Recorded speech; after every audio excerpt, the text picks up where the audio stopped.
Platform of physics वाला, जैसा कि अपना डिस्कशन हुआ था कि ये वाला जो लेक्चर है वो रिकॉर्डेड रहेगा, और आप सब लोगों के कमेंट मैंने पढ़े, थैंक्स फॉर द सपोर्ट, और तुमने जो गुड विशेस, वेल विशेस अपनी मामी के लिए दिए हैं तो वो बड़े ही मैटर करते हैं यार। मैं बड़ा ही इमोशनल हो गया कल वो मैसेजेस देखकर। ठीक है, तो भगवान ने चाहा तो सब कुछ ठीक हो जाएगा, ज़्यादा घबराने वाली कोई भी बात नहीं है। तो विदाउट वेस्टिंग एनी टाइम, और हमारा जो है वो सिलेबस का नुकसान भी ना हो, तो इसलिए मैं ये लेक्चर आपको रिकॉर्डेड फॉर्म में दे रहा हूँ। Today is the last lecture of PNC. इसके बाद में हल्का फुल्का कोई 2 या 3 टॉपिक या 2 टॉपिक बचेंगे, वो भी बहुत छोटे छोटे टॉपिक्स हैं, वो हम नेक्स्ट क्लास में जब बाइनोमियल थ्योरम स्टार्ट करेंगे लाइव मिलकर, तब हम उस टॉपिक को आधा घंटा 45 मिनट में वो टॉपिक खत्म कर देंगे। उसके बाद में फिर हम आगे स्टार्ट करेंगे। तो today is officially that is last lecture of PNC. Sir क्या क्या चीजें पढ़ने वाले हैं? एक तो सर्कुलर परम्यूटेशन, फिर डी अरेंजमेंट और प्रिंसिपल ऑफ इंक्लूजन एक्सक्लूजन। इसके बाद में सम ऑफ द नंबर्स बचता है एक तो, और एक exponent of A prime number in any factorial. ये 2 चीजें बचती है जो कि हम बाइनोमियल थ्योरम के साथ देख लेंगे। ठीक है, फिर मैंने पूछा कि लास्ट क्लास में हमने क्या देखा, तो सर लास्ट क्लास में हमने देखा दैट इज बैगर्स मेथड। अब बैगर्स मेथड बोल दो या distribution of identical things among r children बोल दो। ठीक है, और distribution of identical things among r children that is as same as number of integral solutions of this equation. अब जब मैं इंटीग्रल सॉल्यूशन की बात करता हूं दोस्तों, तो दैट मींस कि आई एम टॉकिंग अबाउट या तो नेचुरल नंबर या होल नंबर, मैं नेगेटिव इंटीजर्स पे नहीं जा रहा हूं।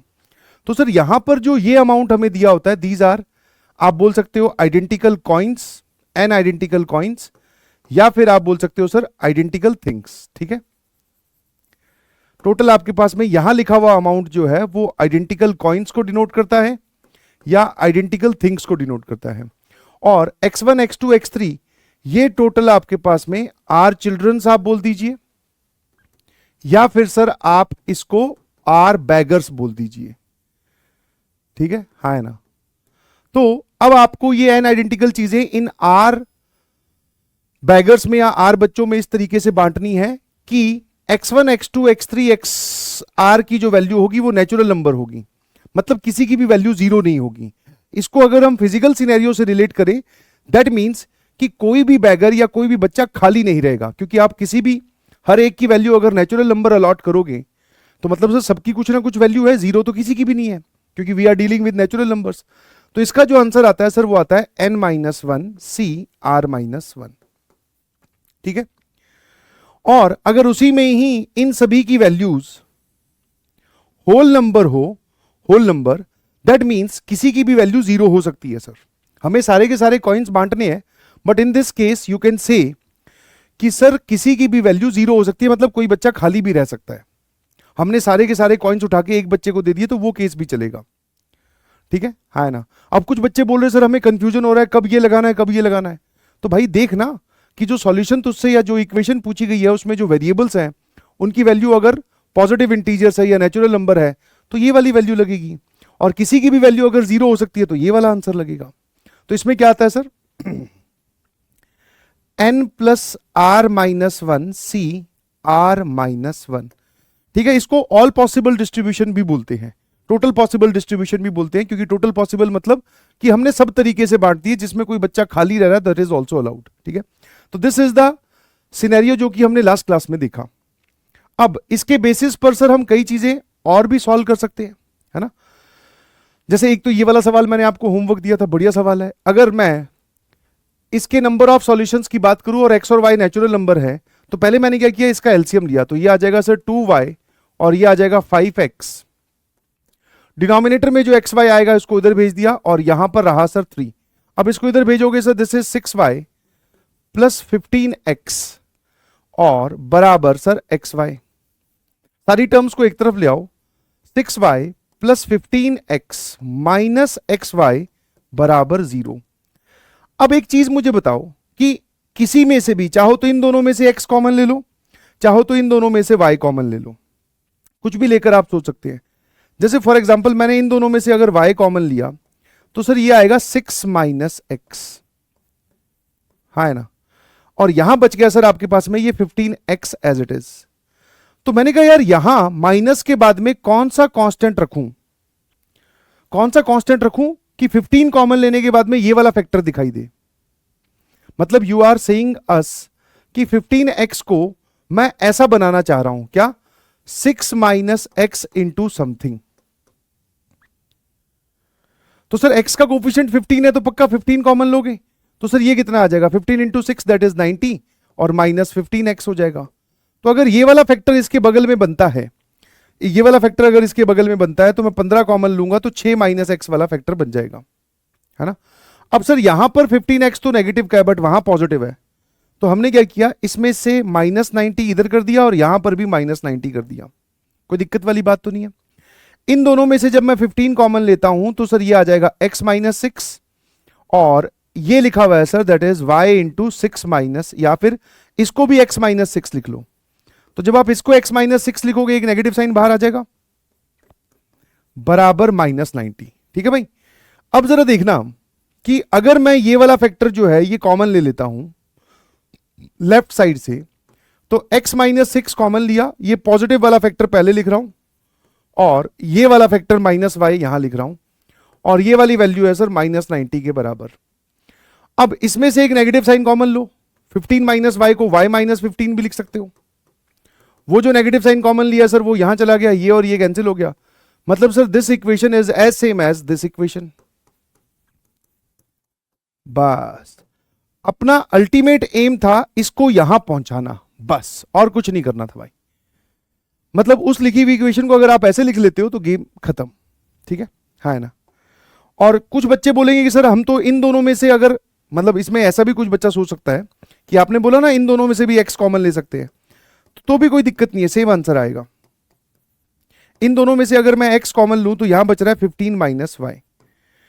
अब 15 माइनस वाई अगर आपको बनाना है तो माइनस 90 और इधर भी माइनस 90, या चाहो तो इस तरफ 90 ऐड कर दो, वो इधर आएगा तो माइनस 90, एक ही बात है। इन दोनों में से 6 कॉमन लिया तो सर ये हो जाएगा y माइनस 15। इन दोनों में से माइनस साइन कॉमन ले लिया तो ये हो जाएगा x इंटू वाई माइनस 15। अब y माइनस 15 वाला फैक्टर कॉमन दिखाई दे रहा है सर, यहां बचेगा पीछे 6 माइनस एक्स और ये बचेगा माइनस 90। अब ये माइनस साइन इसमें भेजोगे, यहां से लेकर इसमें भेज दोगे तो ये बन जाएगा x माइनस 6, ये y माइनस 15 और ये 90।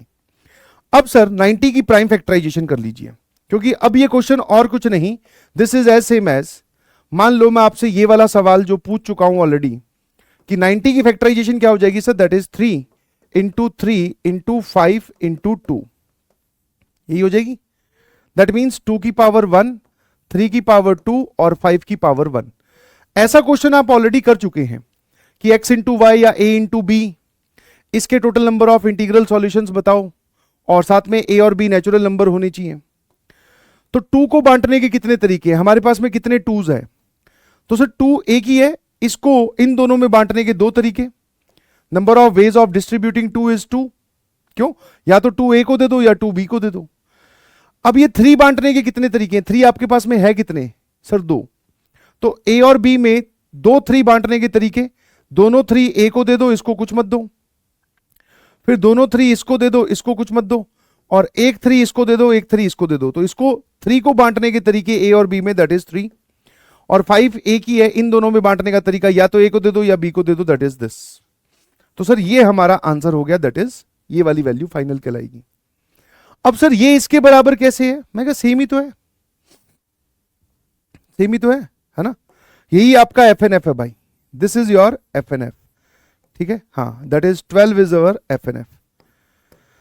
सर कैसे, मैंने कहा तू खुद सोच, मान ले तूने इसको 1 2 दे दिया, मैं अब डिस्ट्रीब्यूशन बताता हूं, 1 2 तूने इसको दे दिया, साथ में ये ए का रोल प्ले कर रहा है, ये बी का रोल प्ले कर रहा है।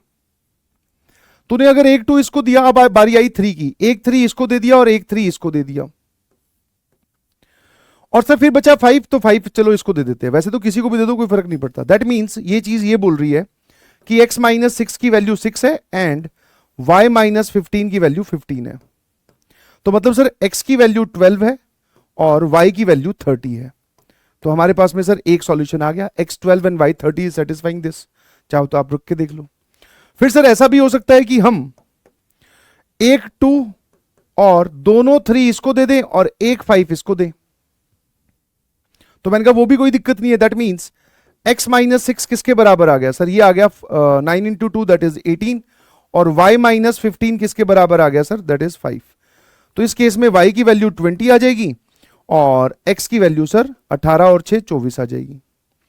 फिर एक और डिस्ट्रीब्यूशन देख लो, मान लो आप सारा ही इसको दे देते हो, मतलब हाँ सारा ही इसको दे देते हो, मतलब कि आपने उठाकर सारी की सारी वैल्यूज 2 भी इसको दे दिया, सारे 3 भी इसको दे दिए, 5 भी इसको दे दिया।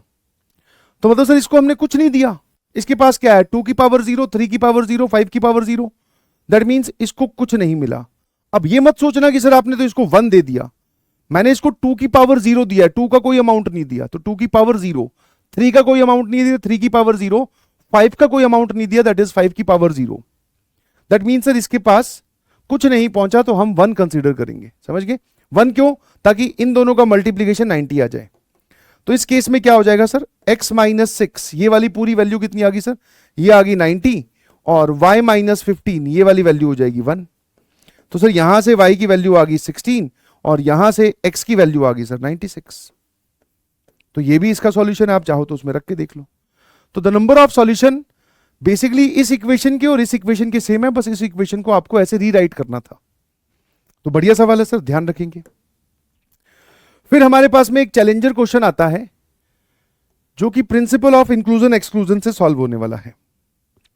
मतलब इसमें आप कुछ एक्स्ट्रा केसेस काउंट कर लोगे, फिर आपको घटाने पड़ेंगे जो आपने एक्स्ट्रा गिन लिए। The number of ways to distribute 30 identical candies among 4 children C1, C2, C3, C4।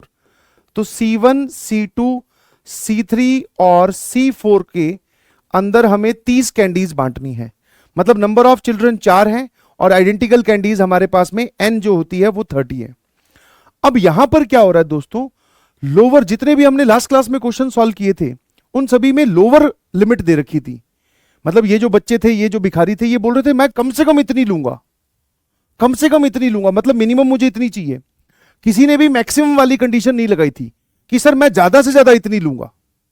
और ये वो पहला सवाल है जिसमें आपको ये दिखाई दे रहा है कि सर अब की बार जो बच्चे हैं उन पे मैक्सिमम कंडीशन भी है।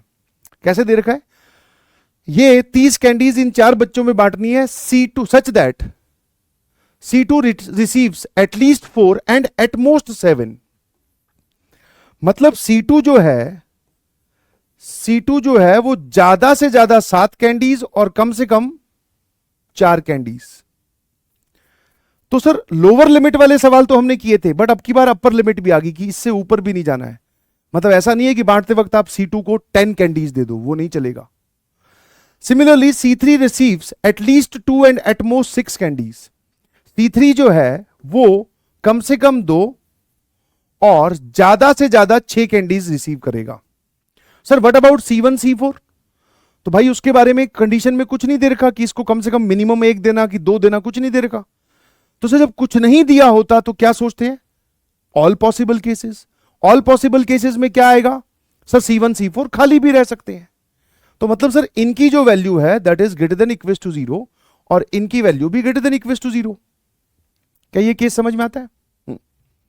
अब मैंने कहा आप ये नहीं सॉल्व करना जानते बिकॉज इसमें अपर लिमिट लगी हुई है, बट हां अगर मैं आपको ये वाला सवाल दूं जिसमें मैं ये बोल देता कि भाई C2 की वैल्यू जो है वो 4 या 4 से बड़ी और C3 की वैल्यू जो है वो 2 या 2 से बड़ी और C4 0 या 0 से बड़ा और C1 0 या 0 से बड़ा, ये पार्ट आपने सॉल्व करना सीखा है। और जिसमें हमें यह बोला जाता है कि जो इनकी बेसिक कंडीशंस हैं, इनिशियल कंडीशन है, वो फुलफिल कर दो। मतलब इसको मिनिमम 4 चाहिए, इसको मिनिमम 2 चाहिए तो दे दो पहले ही। C1 को कुछ नहीं चाहिए, C2 को मैंने पहले ही 4 कैंडी दे दी और C3 को मैंने पहले ही 2 कैंडीज दे दी क्योंकि ये मिनिमम 2 डिमांड कर रहा है और C4 को कुछ नहीं चाहिए। तो 4 और 2 6 कैंडीज मैंने यहां से कम कर दी, तो पीछे कितनी बची बेटा? 24।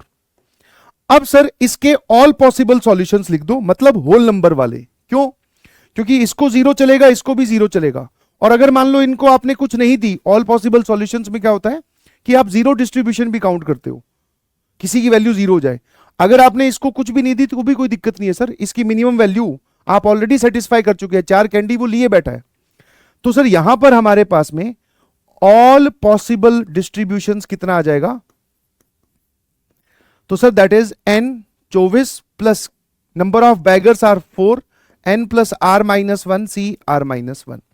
सर ये हो गया 27C3। अब मैंने कहा यार इन 27C3 में क्या क्या काउंट हुआ ये बताओ। मतलब कि ये C1, ये C2 dash plus C3 dash C4 बराबर 24। इसके ऑल पॉसिबल सॉल्यूशंस जो आपने 27C3 लिखे हैं, क्या ये हमारा फाइनल आंसर होना चाहिए? नहीं सर, ये तो बात समझ में आती है सिंपल लॉजिक से कि 27C3 will not be the final answer, क्योंकि आपने इसमें सिर्फ लोअर लिमिट का ध्यान रखा है। वो वाले केसेस भी हो सकते हैं सर जब आपने C2 को जो कैंडीज है वो 10 दे दी हो, 11 दे दी हो, 12 दे दी हो। मतलब इसकी अपर लिमिट का भी तो ध्यान रखो, ठीक है, इसकी अपर लिमिट का भी तो ध्यान रखो दोनों की। मैंने कहा हाँ। तो मैंने कहा यार मैंने कौन से केसेस एक्स्ट्रा काउंट कर लिए, है ना, इस पर्टिकुलर सिनेरियो में, क्योंकि इनकी मिनिमम वैल्यू सेटिस्फाई हो चुकी है। तो सर इस पर्टिकुलर सिनेरियो में ऐसा हो सकता है व्हेन C2 गेट्स, अच्छा इसकी कहां तक वैल्यू अलाउड है? 7 तक चलेगी, कोई दिक्कत नहीं है। कौन सा चीज हमें परेशान करेगी? जब आपने C2 को 8 या 8 से ज्यादा कैंडीज दे दी हो, ठीक है। तो व्हेन C2 गेट्स, या फिर ऐसे लिख दूं when C2 is greater than equal to 8, मतलब जब C2 के पास 8 या 8 से ज्यादा कैंडीज चली गई, और फिर मैंने इसमें वो वाले केसेस भी काउंट कर लिए हों। सर C3 की मैक्सिमम वैल्यू कितनी है? 6 तक चलेगा क्योंकि उसने दे रखा है। तो कौन से केसेस एक्स्ट्रा में काउंट होंगे जब आपने इसको 7 या 7 से ज्यादा कैंडीज दे दी? That means when C3 is greater than equal to 7। ये वाले केसेस सर आपने फालतू गिन लिए, ठीक है। और जब भी आप फालतू केसेस गिनते हो तो उसको अगर आपको रिजेक्ट करना है या एक्सट्रैक्ट मतलब सब्ट्रैक्ट करना है तो always remember A union B लगाया करो। क्योंकि अगर आप सिर्फ ये सोच रहे हो कि सर इसमें से वो वाले केसेस घटा देते हैं जब C2 के पास 8 या 8 से ज्यादा कैंडीज गई, और माइनस उसमें से वो वाले केसेस भी कर देते हैं जब C3 के पास 7 या 7 से ज्यादा कैंडीज गई, तो इन दोनों का इंटरसेक्शन भी तो एक साथ पॉसिबल है ना। इन दोनों का इंटरसेक्शन भी तो एक साथ पॉसिबल है कि वो वाले केसेस भी तो, जब आप C2 को 8 से ज्यादा कैंडीज वाले केस काउंट करोगे तो उसमें C3 का तो आपने ध्यान दिया नहीं, तो हो सकता है ना C3 का भी अमाउंट 7 या 7 से आगे निकल गया हो, है ना। तो मतलब ये वाले केसेस इसके साथ भी काउंट हो गए और ये वाले केसेस इसके साथ भी काउंट हो गए। तो द बेस्ट वे इज कि आप इसको बोलो A और इसको बोलो B। तो हमारा जो FNF हो जाएगा ना, FNF हो जाएगा that is 27C3 minus A union B आपको घटाना है, ठीक है। और सिंपल भाषा में जो हम डायरेक्ट करते हैं वो भी ये फॉर्मूला खुद अपने आप कर देगा। हम क्या करेंगे कि सर ये वाले केस घटाएंगे, ये वाले केस घटाएंगे, बट कुछ केसेस जो हमने 2 बार घटा दिए वो जोड़ने पड़ेंगे। कौन से वो केसेस होंगे? सर जब C2 और C3 दोनों 7 और 8 से बड़े हों, वो वाले केसेस दोनों जगह काउंट हो गए। तो मैंने कहा वो काम तो ये भी कर रहा है। देख A यूनियन B का फॉर्मूला क्या होता है? Number of elements in A plus number of elements in B minus number of elements in A intersection B। और बाहर लगा हुआ था सर माइनस साइन, तो मैंने कहा एक बार इस माइनस साइन को अंदर भेजना भाई। तो जब आप इस माइनस साइन को अंदर भेजोगे तो सर यहां माइनस, यहां प्लस और ये गया। तो ये भी तो वही हो रहा है जो आप डायरेक्टली सोच रहे थे। क्या हम सोच रहे थे सर कि ये वाले केसेस जब घटाएंगे तो हो सकता है ये वाले केसेस भी उसमें काउंट हो गए हो, फिर ये वाले घटाएंगे तो उसमें ये भी केसेस काउंट हो गए हो। मतलब ये वाले जो पर्टिकुलर केसेस हैं जब दोनों की वैल्यू C2 की वैल्यू 8 है और C3 की वैल्यू 7 से बड़ी, वो 2 बार घटा दिया सर, तो कंपनसेट करने के लिए एक बार जोड़ना पड़ेगा। तो बेसिकली सर ये A यूनियन B सब्ट्रैक्ट होता है। मैंने कहा ठीक है, अब मुझे A की काउंटिंग बताओ। A मतलब सर इस सिनेरियो में रहते हुए जब C2 की वैल्यू 8 या 8 से बड़ी है, तो भाई C2 ऑलरेडी 4 लिए बैठा है, ध्यान रखना, ठीक है। इसकी मिनिमम कंडीशन हम ऑलरेडी सेटिस्फाई कर चुके हैं। C2 जो है वो 4 लिए बैठा है और C3 जो है वो ऑलरेडी 2 लिए बैठा है। ये बात पहले से ध्यान रखिएगा प्लीज। अब मैं वो वाले केसेस काउंट कर रहा हूं जब C2 जो है वो 8 या 8 से ज्यादा कैंडीज ले ले। सर 4 इसके पास है, कितनी और दे दूं इसको? तो सर आप एक काम करो, इसको आप डबल डैश लगाने का मतलब क्या है कि हम 4 और दे रहे हैं, ठीक है। डैश रिप्रेजेंट्स कि इनकी इनिशियल वैल्यू हमने सेटिस्फाई कर दी, इनिशियल कंडीशन सेटिस्फाई कर दी। और सर C3 पे कोई कंडीशन नहीं है अभी, क्योंकि मैं सिर्फ ये काउंट कर रहा हूं। तो मैंने इसमें से 4 और दे दी, तो यहां कितनी बची सर? 20। इसके ऑल पॉसिबल सॉल्यूशंस लिख दीजिए, that is 20 plus 4 minus 1 C4 minus 1, तो सर ये आ जाएगा 23 C3। तो A की वैल्यू कितनी आ गई सर? दैट इज 23 C3, ठीक है। फिर मैं अब आपको काउंट करने के लिए बोल रहा हूं, जब C3 की वैल्यू 7 या 7 से बड़ी हो जाए, ठीक है सर। किस सिनेरियो में? इस सिनेरियो में, इस इक्वेशन में, जब C3 की वैल्यू 7 या 7 से बड़ी हो जाए। और हमें इस सिनेरियो में यह पता है सर कि ये ऑलरेडी भैया जो है वो 2 कैंडी लिए बैठे हैं, 7 या 7 से बड़ी बनानी है, तो इसको 7 कैंडीज मत दो, 5 और दे दो सिर्फ।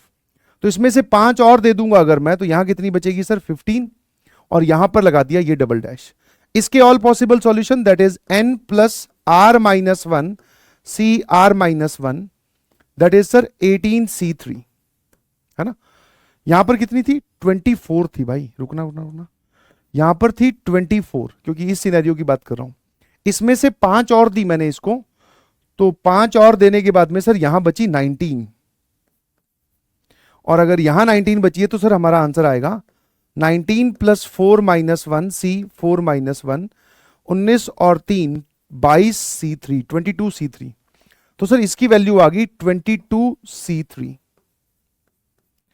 ठीक है। और ये लिखा हुआ है सर 27 C3। अब सर इसकी बात करते हैं A इंटरसेक्शन B। तो सर ये जो A इंटरसेक्शन B का मतलब है कि जब ये दोनों काम एक साथ हो रहे हो, जब C2 8 या 8 से बड़ा हो एंड या इंटरसेक्शन, और C3 7 या 7 से बड़ा हो, तो बता भाई C1 plus C2 dash plus C3 dash plus C4 बराबर 24 है। इसकी वैल्यू 8 या 8 से बड़ी बनाने के लिए 4 इसमें से इसको दे दो, तो सर ये बची 20। इसकी वैल्यू 7 या 7 से बड़ी बनाने के लिए 2 ऑलरेडी इसके पास में है, तो 5 और दे दो, तो यहां कितनी बची सर? 15, है ना। तो ये लगा दिया डबल डैश। अब मुझे बताओ आंसर क्या आएगा? 15 plus 4 minus 1 C4 minus 1, that is 18 C3, ठीक है। तो ये वाला जो आंसर हो जाएगा सर, दिस इज 18 C3। और इसकी न्यूमेरिकल वैल्यू सॉल्व कर लीजिए, दैट इज अवर FNF। कौन से ऑप्शन से मैच करता है वो आप देख लीजिएगा प्लीज, ठीक है। तो ये एक बढ़िया सवाल हो गया। और इसका जो मेथड 2 है वो अभी डिस्कस नहीं कर रहा हूं, बिकॉज उसमें बाइनोमियल थ्योरम के कोफिशिएंट वाला मेथड या कोफिशिएंट वाला कॉन्सेप्ट यूज होता है। बट मैं इसमें लिखकर छोड़ देता हूं ताकि आपको भी याद रहे, दैट इज मेथड 2 जो इसका होगा, that is application of multinomial theorem, ठीक है। हाँ, एप्लीकेशन ऑफ कौन सी थ्योरम बेटा? Multinomial theorem. उससे भी ये सवाल सॉल्व होते हैं, है ना, जब आपके पास में अपर लिमिट आ जाए। जब आपके पास में अपर लिमिट आ जाए तो उसमें भी आपके पास में जो है मल्टीनोमियल थ्योरम से भी हम इन सवालों के जवाब देते हैं, ठीक है। बिल्कुल मत घबराना, क्लियर है भाई? बिल्कुल सही। तो मेरे ख्याल से ये बढ़िया सवाल हो गया। इसको एक बार खुद अटेम्प्ट करना और इन सिनेरियोज को विजुअलाइज कर पाना भाई, कि ये ऐड क्यों किया है। रटना कुछ भी नहीं है सर, ये सबट्रैक्ट क्यों कर रहे हैं, क्योंकि केसेस में अपर लिमिट लगी हुई है ना। समझ पा रहे हो कि नहीं समझ पा रहे हो? I hope you got my point. अब आते हैं सर नॉन कॉन्जिक्यूटिव सिलेक्शंस पे, ठीक है। मैंने नॉन कॉन्जिक्यूटिव सिलेक्शंस में ये जो पहले वाला पॉइंट है ये ऑलरेडी आपको एक्सप्लेन कर दिया था, बट मैं फिर एक बार और कर देता हूं कि अगर आपके पास में कुछ चीजें लाइन में रखी हों, क्योंकि थोड़ी देर बाद में मैं उन चीजों को सर्कल पे रखूंगा, सर्कल पे रखने से फर्क क्या पड़ेगा वो भी आपको भी पता चल जाएगा। तो इसका एक और एग्जांपल ले लो कि भाई एक सेट है जिसमें 1 2 3 4 5 6 7 8 और 9 एलिमेंट्स हैं या 9 नेचुरल नंबर्स हैं। इस सेट में से select any four such that no two are consecutive, कोई भी दो लगातार ना हो। इनमें से 4 नंबर्स आप मुझे उठाकर दो such that no two are consecutive. ठीक है जी। तो सर इसको करने का तरीका क्या है? एक डायरेक्ट फॉर्मूला आपको लिखना आना चाहिए जैसे मैं सोच रहा हूं, और एक आप वो जो है अनइवन गैप वाला मेथड लगा सकते हो कि सर अगर हम 4 नंबर सेलेक्ट करेंगे 1 2 3 4, है ना, क्योंकि सर ये लगातार नहीं होने चाहिए, तो वो जो नंबर सेलेक्ट किया है उससे पहले जितने नंबर्स हैं उनका अमाउंट x1 बोल रहा हूं, इन दोनों नंबर्स के बीच का अमाउंट x2 बोल रहा हूं, इन दोनों नंबर्स के बीच का अमाउंट x3, और इन दोनों नंबर्स के बीच का अमाउंट x4, और इन दोनों के बीच का अमाउंट x5, है ना। जैसे फॉर एग्जांपल वो आपने 4 नंबर्स मुझे ये दे दिए 2 5 7 और 9, तो सर इसके पहले कितना इंटीजर आपने छोड़ा? क्योंकि आप 2 को लेकर आए हो तो मैंने 1 को छोड़ दिया। अमाउंट बताओ अमाउंट, तो सर अमाउंट यहां पर 1 आ गया। सर इसके बीच में आपने कितने लोगों को छोड़ दिया? 2 के बाद में मैंने कहा 2 लोगों को छोड़ दिया, 3 और 4। फिर 5 के बाद में आपने कितने लोगों को छोड़ा? 1 को। फिर 7 के बाद में फिर कितना छोड़ा सर? उसको भी 1 को। और 9 के बाद में आपने कितना छोड़ा? किसी को भी नहीं, क्योंकि 9 के बाद में कोई है ही नहीं। तो ये जो गैप्स में अमाउंट है ये हम डिसाइड करेंगे, तो इसीलिए मैंने इन सभी का amount x1 x2 x3 x4 बोला है। अच्छा, इन गैप्स में लिखे हुए नंबर्स का टोटल अमाउंट कितना होना चाहिए? 9 नहीं होगा, क्योंकि 9 में से 4 तो आप सेलेक्ट करोगे, बचे हुए जो नंबर्स हैं वो यहां बैठेंगे ना इनके बीच में आके, तो 9 माइनस 4 दैट इज 5। अब उसमें भी सर ये दोनों जो गोले हैं, जो नंबर आप सेलेक्ट करोगे वो लगातार ना हो जाए, तो इसकी वैल्यू 1 या 1 से बड़ी, इसकी वैल्यू भी 1 या 1 से बड़ी, और इसकी वैल्यू भी 1 या 1 से बड़ी। सर इन दोनों की वैल्यू 1 या 1 से बड़ी क्यों नहीं? तो मैंने कहा यहां जरूरी थोड़ी है कि इसके आगे कोई ना कोई नंबर, मतलब कोई गैप हुई। अगर मान लो मैं पहला नंबर 1 सेलेक्ट कर लूं, फिर 4, फिर 7 और फिर 9, तो इसका मतलब है इससे पहले कितने नंबर्स हैं? 1 से पहले उस सेट में कितने नंबर हैं सर? एक भी नहीं। इसके बीच में कितने हैं? 2 और 3 दैट इज 2। फिर इसके बीच में कितने हैं सर? That is also 2। इसके बीच में 1, और 9 के बाद में कितना है? 0। तो ये x1, ये x2, ये x3, ये x4, ये x5, तो सर इनकी वैल्यू कम से कम 1 होनी चाहिए, इन दोनों की वैल्यू 0 हो सकती है, इसलिए मैंने इन तीनों पे कंडीशन लगाई। ठीक है, x2 x3 x4 पे। तो सर ये कितना आ जाएगा? This is x1 plus x2 dash plus x3 dash plus x4 dash plus x5, क्योंकि सर इसको इनकी जो इनिशियल कंडीशन है, जो मिनिमम वैल्यू है, सेटिस्फाई करवा दो। इसमें से 3 सिक्के उठाओ, एक इसको एक इसको एक इसको दे दो, तो 3 आपने बांट दिए, पीछे बचे 2। अब इसके ऑल पॉसिबल वेज लिख दो, that is 2 plus number of beggars कितने हैं? 5 माइनस 1 C5 माइनस 1। सर ये हो जाएगा 6C4 that is 15 veg. Total आप 15 तरीके से सेलेक्ट कर सकते हो सर। टोटल कितने तरीके सेलेक्ट कर सकते हो? 15 तरीके से। और अगर इसी चीज को आपको डायरेक्ट लिखना है बेटा, डायरेक्ट, तो देखो कैसे लिखते हैं।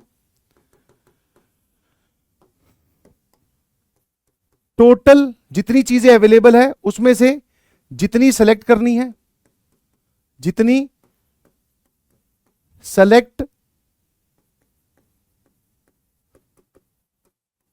करनी है प्लस 1, सी जितनी सेलेक्ट करनी है उतना,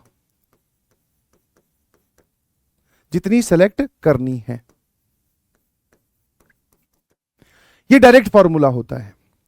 तो सर यहां से आप बोल सकते हो कि आंसर कितना आएगा। टोटल हमारे पास में 9 चीजें हैं, उसमें से 4 सेलेक्ट करनी है प्लस 1, क्योंकि 5 के अक्रॉस गैप बनेंगे 6, उन गैप में से वो चीजें सेलेक्ट कर लाओ, दैट इज ये लो सर, ये कितना लिखा हुआ है सर? That is 6C4। तो डायरेक्टली ये भी लिखना आना चाहिए।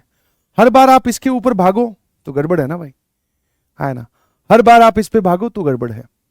वैसे ये मेथड भी जरूरी है, ठीक है, ये मेथड भी जरूरी है।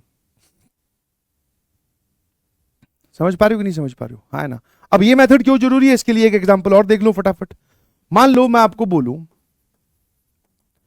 कि we have 4 boys and 9 girls, arrange them in a line such that between any two boys, between any two boys, there are at least two girls.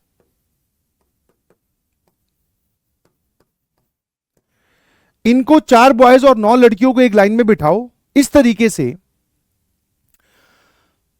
ठीक है, 4 लड़कों और 9 लड़कियों को इस तरीके से एक लाइन में बिठाओ कि लाइन में बैठने के बाद में किन्हीं भी 2 लड़कों के बीच में कम से कम 2 लड़कियां होनी चाहिए। समझ गए? तो सर ये लो, ये हो गया सर बॉय 1, ये हो गया बॉय 2, ये हो गया बॉय 3 और ये हो गया बॉय 4। इनके बीच में जो लड़कियों का अमाउंट आएगा इधर और इधर, इस अमाउंट को बोल रहा हूं सर मैं x1, इस अमाउंट को बोल रहा हूं x2, इस अमाउंट को बोल रहा हूं x3, इसको बोल रहा हूं x4 और इसको बोल रहा हूं x5। ठीक है, कि हर 2 लड़के के बीच में जो अमाउंट है दैट इज x2 और ये वाली चीज। सर ये सारा अमाउंट मिलाकर, क्योंकि इनके गैप में बीच में कौन बैठेगी? लड़कियां, तो ये सारा अमाउंट मिलाकर कितना होना चाहिए sir? This amount should be equal to total given amount of girls. अब हर 2 लड़कों के बीच में कम से कम 2 लड़कियां होनी चाहिए। दैट मींस सर ये जो x2 का अमाउंट है ना, ये कम से कम 2 से ज्यादा, ये भी कम से कम 2 से ज्यादा, ये भी कम से कम 2 से ज्यादा।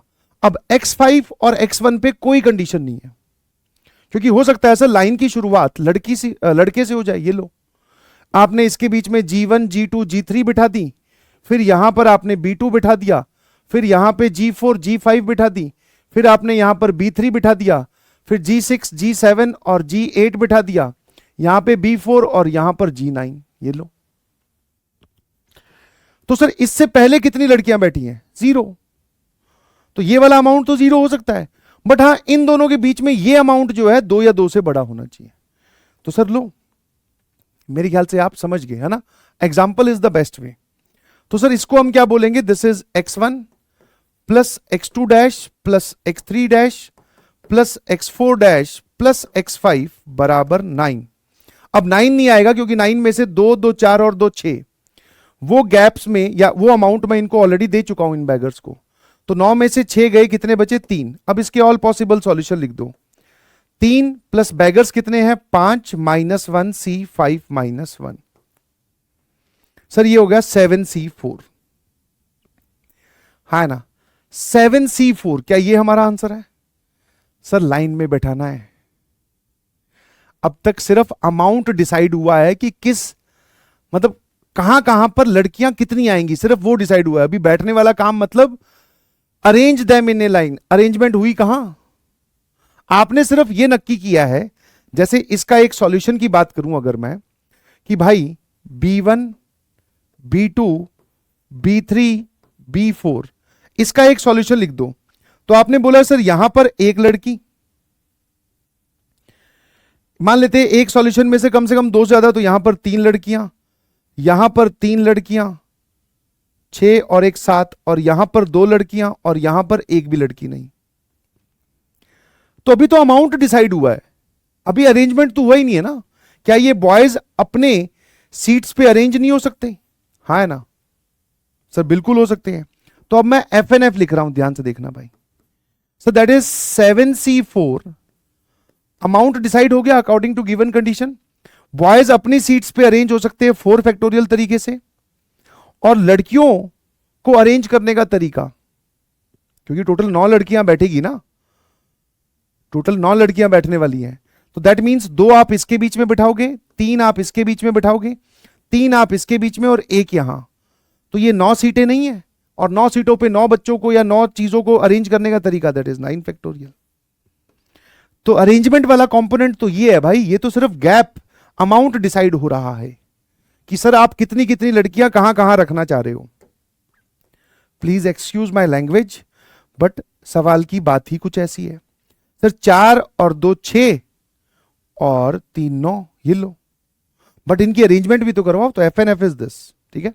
तो ये गैप वाला मेथड भी आना चाहिए, क्योंकि अब की बार ये जो गैप है सर, इसमें जब हम नॉन कॉन्जिक्यूटिव सिलेक्शन लगाते हैं तो इनकी वैल्यू 1 या 1 से बड़ी लेते हैं, बट देयर में भी ए क्वेश्चन इसमें कंडीशन आपको दे दी जाए स्पेशली, जिसमें 2 या 2 से बड़ी हो, ठीक है ना। तो अब इसी चीज को हम आगे लेकर चलते हैं। अब चलते हैं सर कि अगर ये सारे नंबर्स एक लाइन में ना रखने के बजाय एक सर्कल पर होते, ठीक है, देखना, अगर ये लाइन में ना रखने की बजाय एक सर्कल पर होते, उससे क्या फर्क पड़ता। मैंने कहा सवाल सेम रहेगा, लैंग्वेज इज स्टिल सेम, ठीक है, बट है क्या, अब की बार सिनेरियो ऐसा कुछ है कि ये सारे लोग एक सर्कल पे बैठे हैं। मतलब सर यहां बैठा है 1, कहीं पर भी बिठा दो, 2, 3, 4, 6, 7, 8, 9। अब इसमें से 4 उठा के दो, ठीक है, अब ये सर्कल वाला केस आ गया, इसमें से 4 उठाकर दो सच दैट कोई भी 2 लगातार नहीं होने चाहिए। नाउ अब की बार अगर आपने 1 और 9 एक साथ सेलेक्ट कर लिए तो वो लगातार मतलब कॉन्टिन्यूअस की कैटेगरी में आएंगे। क्यों? क्योंकि सर ये आसपास बैठे हैं, ध्यान से देखो। तो मुझे टोटल 4 नंबर्स आप उठाकर दो such that no 2 of them are consecutive, कोई भी 2 लगातार नहीं होनी चाहिए। इसका एक एग्जाम्पल देख लो, शायद और अच्छे से बात समझ में आए। एग्जाम्पल जैसे सर मान लो आपने 1 ले लिया, तो 1 के बाद में आप 3 ले सकते हो, 3 के बाद में आप सर 6 भी ले सकते हो, और 6 के बाद में आप 8 ले सकते हो, ठीक है। तो 1, 3, 6, 8, कोई भी 2 लगातार नहीं है, देख लो भाई, है ना। और भी बहुत सारे केस हो सकते हैं, मैं एक एग्जांपल की बात कर रहा हूं। फिर आपने बोला सर 3, 5, 8 और 1, मैं कहा ये भी चलेंगे, मुझे सिर्फ सेलेक्ट करके देने, अरेंजमेंट का कोई लफड़ा नहीं है यहां। तो मतलब सर ये वाले एग्जांपल्स है, कौन सा एग्जांपल ये चलेगा, ये चलेगा, कौन सा एग्जांपल नहीं चलेगा, जब आप ये बोल दो कि 2, फिर 3, फिर 9 और 1, ये नहीं चलेगा। क्यों? क्योंकि सर 3 की जगह लिख दो 4, तो 2, 4 तो अलग अलग हैं, बट 9, 1 तो लगातार हो गए ना, है ना, और 9, 1 भी लगातार हो गए और 1, 2 भी लगातार हो गए। सर समझ पा रहे हो कि नहीं समझ पा रहे हो, है ना। हाँ, आई होप दिस इज क्लियर। फिर सर ये भी नहीं चलेगा, दैट इज 3, 7, 1, 9। क्यों? क्योंकि 3, 7 तो चलो अलग अलग हो गए, बट 9, 1 तो लगातार हो गए ना। तो ये वाले केसेस की बात हो रही है। अब इसको सोचने के 2 तरीके हैं और दोनों ही तरीके से सेम आंसर आता है, ठीक है। पहले आप मुझे बताओ कौन सा तरीका। सर पहला, दैट इज मेथड 1, जिसको हम फाइनली फॉर्मूला में भी कन्वर्ट करेंगे, क्योंकि अगर आप ध्यान से देखोगे तो ये नॉन कॉन्जिक्यूटिव सिलेक्शन में ये 2 आंसर्स लिखे हुए हैं और ये दोनों आंसर सेम है भाई। अगर आप इसको सॉल्व करो एनसीआर का फॉर्मूला एक्सपेंड करके, तो you will get the final answer as same. तो पहले मैंने कहा कि यार ये सर्कल वाली चीज को ब्रेक करते हैं, इन 9 में से किसी भी एक को सिलेक्ट कर ले, किसी भी एक को। सर 9C1, किसी भी एक को सिलेक्ट कर लिया हमने, लेट से, साथ साथ में तुम्हें मैं कैलकुलेट करके भी दिखाता हूं। तुमने बोला कि सर ये वाला 6 को ले आए, मैंने कहा ठीक है भाई, तो मतलब 9C1 आप 6 को ले आए हो। हाँ, अब एक बार बताओ, अगर 6 आ गया तो 7 और 5 तो नहीं आ सकते, क्योंकि अगर 6 के साथ 7 और 5 में से किसी को सेलेक्ट कर लिया तो 6 और 7 लगातार हो जाएंगे, या 5 और 6 लगातार हो जाएंगे। तो ठीक है सर, इन दोनों पे कांटा लगा दूं। मैंने कहा पीछे कितने बचे, ये यहां से लेकर यहां तक।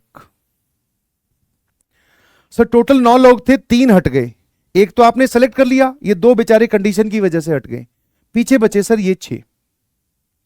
अब इन 6 में से तुझे कितने चाहिए?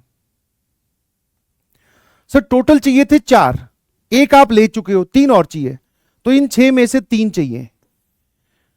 और इन 6 में से अगर 3 चाहिए तो वो किस बात की कंडीशन को सेटिस्फाई करनी चाहिए? सर वो 3 भी लगातार नहीं होने चाहिए, no 2 of them are consecutive.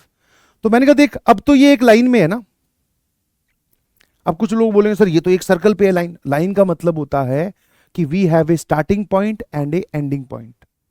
Line का मतलब सिर्फ इतना समझो। सर्कल का मतलब या क्लोज लूप का मतलब, इसमें कोई स्टार्टिंग पॉइंट और कोई एंडिंग पॉइंट नहीं है। बट जैसे ही मैंने 6 को सिलेक्ट किया और 5 और 7 रिजेक्ट कर दिए, अब आप चाहे तो इस तरफ से काउंट कर लो, 4, 3, 2, 1, 9, 8, ये एक लाइन में तो लिखे हुए हैं, और चाहे ऐसे सेलेक्ट कर लो, है ना। समझ गए?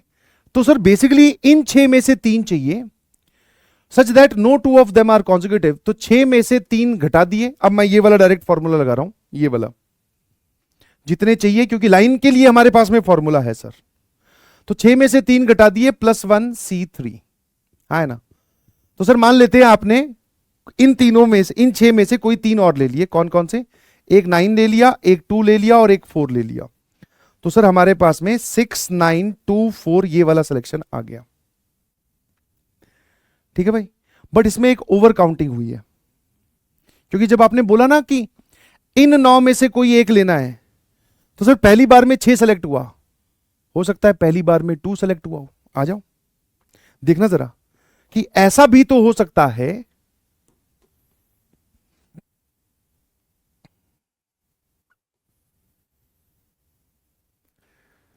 कि ऐसा भी तो हो सकता है, जब आपने ये बोला 9C1, सबसे पहले हमने 2 सेलेक्ट कर लिया, मैंने कहा बहुत बढ़िया सर, 1 और 3 पर काटा लग जाएगा और 1 और 3 इसके साथ है भी नहीं। फिर इन 6 में से कोई भी 3 और उठाने हैं, मैंने कहा ठीक है भाई। तो सर हमने किस किस को उठा लिया? एक 9 को, एक 6 को और एक 4 को। मतलब हमारे पास में सिलेक्शन के बाद में कौन आया? सबसे पहले 2, फिर 9, फिर 6 और फिर 4। कितने लोगों को यह बात समझ में आती है कि with respect to the point of selection, मतलब पॉइंट सिलेक्शन के पॉइंट ऑफ व्यू से ये दोनों बातें सेम ही तो है। मुझे अरेंज थोड़ी करना है, मैं तो आपसे 4 नंबर मांग रहा हूं सिर्फ। तो आपने पहले केस में मुझे ये 4 नंबर लाके दिए, दूसरे केस में भी तो सेम ही 4 लाके दिए भाई। दैट मीन सर इसमें से हर एक केस 4 बार गिना गया। 4 बार कैसे? 4 टाइम्स क्यों गिना गया? बिकॉज जब आपने सबसे पहले 6 को सेलेक्ट किया, फिर सर वो वाला केस जब आपने सबसे पहले 2 को सेलेक्ट किया, फिर वो वाला केस जब सबसे पहले 9 को सेलेक्ट किया और फिर वो वाला केस जब सबसे पहले 4 को सेलेक्ट किया। तो सर वो सेम सेट आपको 4 बार मिलने वाला है। दैट मींस इसको कंपनसेट करने के लिए 4 से डिवाइड कर दो कि हर एक केस 4 बार, कि 6 को सबसे पहली बार सेलेक्ट किया, उसके बाद बाकी 3 ये सेलेक्ट हुए, फिर 2 को सबसे पहली बार सेलेक्ट किया, उसके बाद बाकी 3 ये सेलेक्ट हुए, फिर 4 को सबसे पहली बार सेलेक्ट किया और बाकी उसके बाद ये 3 सेलेक्ट हुए। तो सर नंबर तो सेम ही सेलेक्ट होकर आ रहे हैं। मैंने कहा बिल्कुल सही। तो ये हमारे पास में एक फॉर्मूला हो गया या एक तरीका हो गया।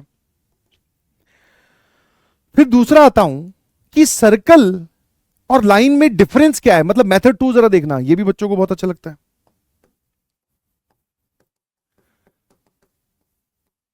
है ना, कि what is difference between line और सर्कल पे रखने से डिफरेंस कहां आया। अगर ये लाइन में होते, ध्यान से देखना, अगर ये लाइन में होते 1 2 3 4 5 6 7 8 9 और मैं आपको बोलता कि select any 4 such that no 2 of them are consecutive, तो आप मुझे एक आंसर ये भी बोल देते कि 1 3 6 और 8 चलेगा ये? हाँ सर, है ना। फिर सर ये चलेगा क्या? 1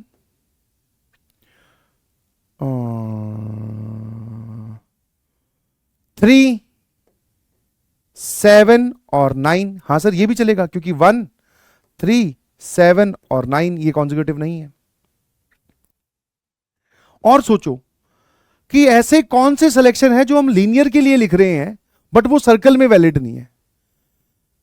आराम से सोच लो पहले और लिख लो 2-4। सर ये वाला जो सिलेक्शन है, ध्यान से देखो, ये लीनियर में भी आता जब ये लाइन में लिखे होते और ये सर्कल में भी आ रहा है। फिर सर ये वाला केस तो सर्कल में भी नहीं आ रहा और ये वाला केस दैट इज 1 2 4 9 1 2 4 9, सर ये केस तो लीनियर में भी नहीं आएगा बिकॉज आप बोल रहे हो no 2 of them are consecutive. ये देखो दोनों लगातार हैं। तो ऐसे केसेस पे फोकस करो जो इसमें अलाउड है और यहां अलाउड नहीं है। ठीक है ना। तो सर ऐसे केसेस वो वाले हैं जब आपने 9 और 1 एक साथ सेलेक्ट कर लोगे बस। सर ये वाला जो केस है ना यहां अलाउड है 1 3 7 9, ये वाला जो केस है ना 1 3 7 9 यहां अलाउड नहीं है, क्योंकि सर इसमें 1 और 9 एक साथ आ गए और 1 और 9 सर्कल पे होने की वजह से एक साथ बैठे हैं। ये देखो, तो लीनियर में मानते हुए, लीनियर में एज्यूम करते हुए,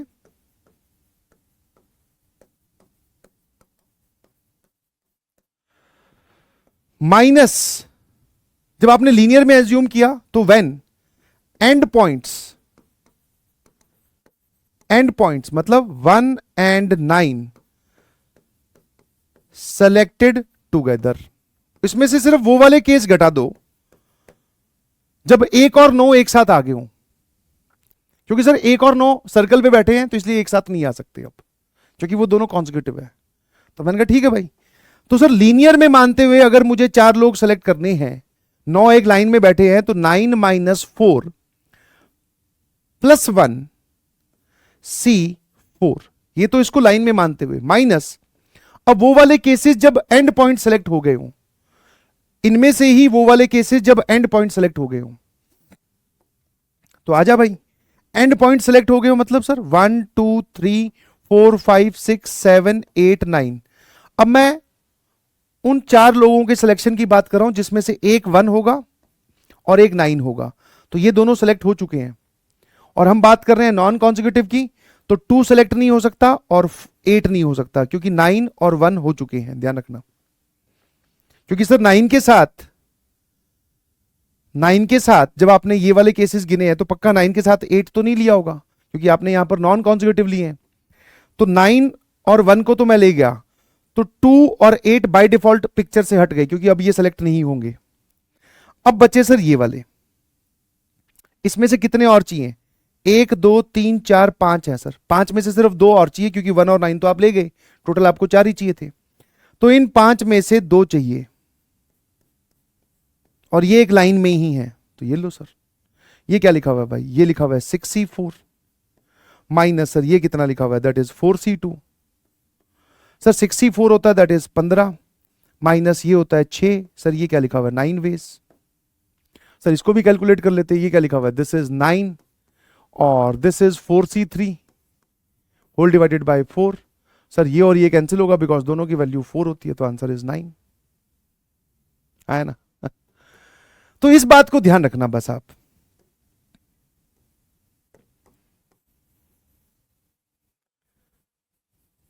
ठीक है, दोनों तरीके पता होना चाहिए, दोनों में से आप दोनों तरीकों लिखोगे। ठीक है, हाँ ना? आ जाइए, प्रैक्टिस के लिए एक सवाल देखो। The number of octagons 8-sided polygon that can be formed by joining the vertices of isosagaon। isosagaon किसको बोलते हैं? 20-sided polygon को बोलते हैं। such that no side of octagon is common with polygon। Sir ये तो सवाल सुना सुना लग रहा है। मैंने कहा हाँ, मतलब हमारे पास में एक isosagaon है। ठीक है, आई होप मैं इसको ठीक बोल रहा हूं, isosagaon मतलब जिसमें 20 पॉलीगन्स हैं, 20 मतलब 20 साइड वाला है, तो 1। ठीक है, तो बेस्ट तरीका क्या है सर? ये लो, शुरू हो गए, 1 2 3 4 5 6 7 8 9 10 11 12 13 14 13 कहां गया? अरे बड़ा टाइम लग रहा है। 13 14 15 16 17 18 19 और 20। मैंने सिर्फ वर्टिसेस ड्रॉ किए हैं, आप चाहो तो वो पॉलीगन भी बना सकते हो। ये लो भाई,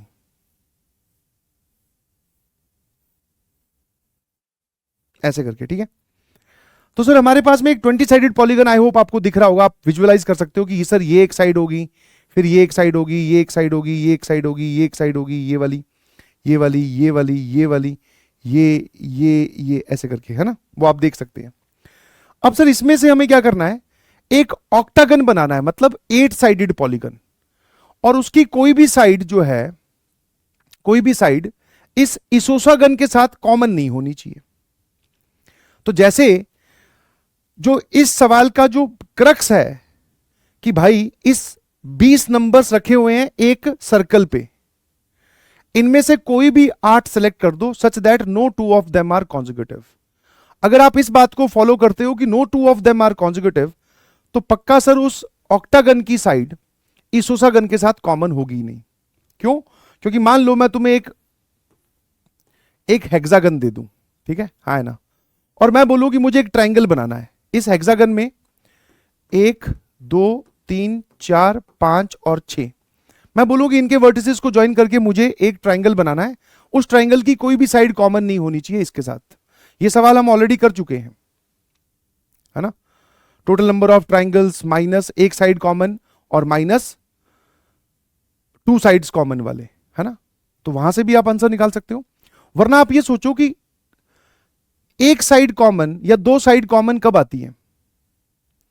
जब सर आप लगातार वर्टिसेस उठा लो। मान लो आप बोलो कि उस ट्रायंगल के ये तीनों वर्टिसेस होंगे, तो सर ये जो ट्रायंगल बनेगा ना, इसकी 2 साइड कॉमन होगी हेक्सागन के साथ, क्योंकि आपने वर्टिसेस लगातार उठा लिए।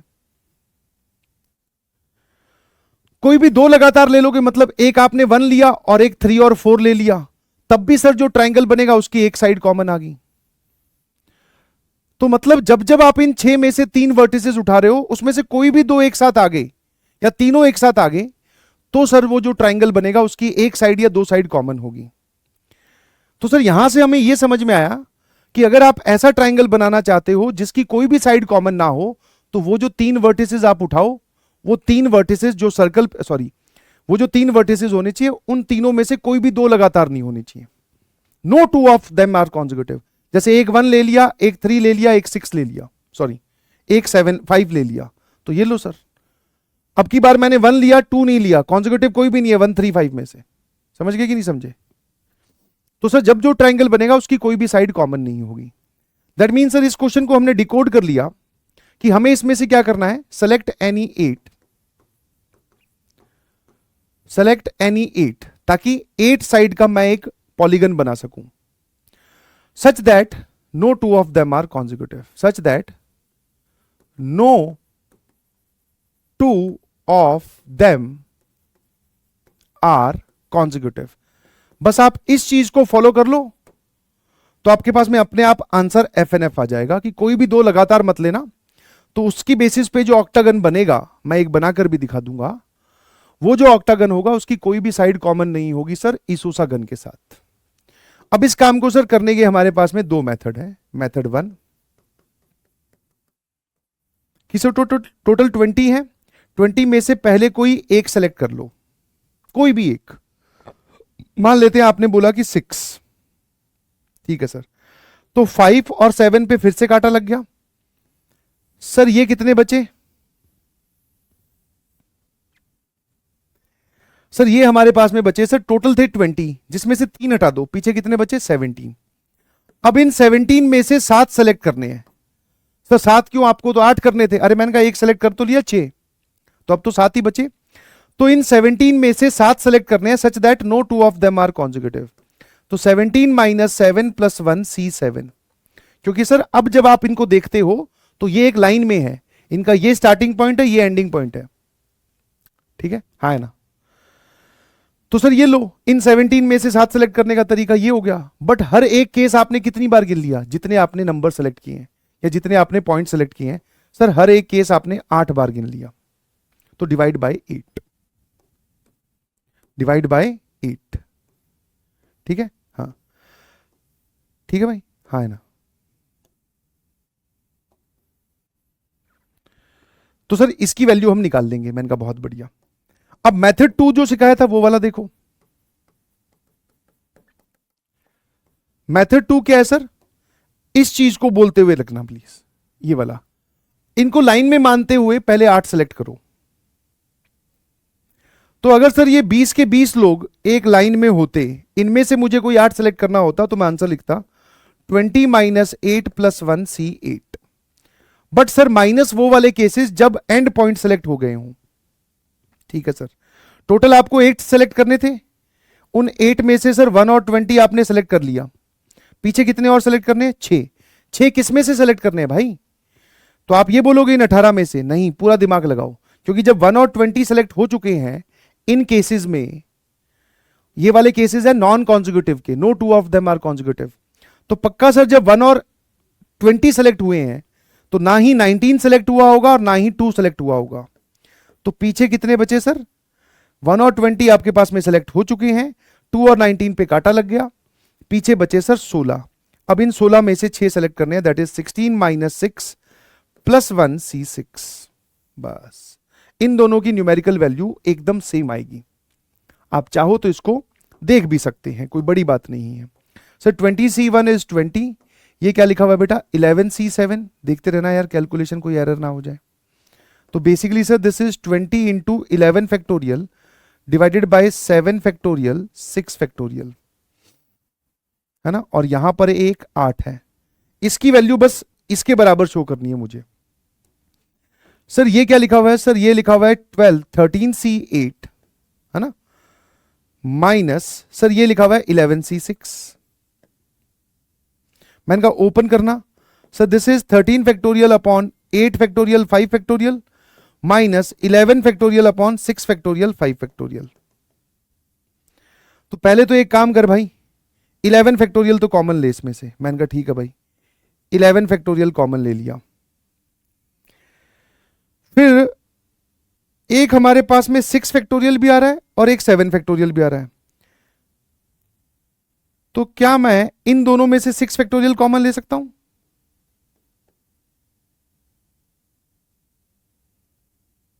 हाँ। और ये वाला 5 फैक्टोरियल भी कॉमन ले सकता हूं? हाँ। पीछे आराम से देखकर बताना क्या बचा। सर 13 में से 11 फैक्टोरियल ले गए तो 13 इंटू 12 बचा।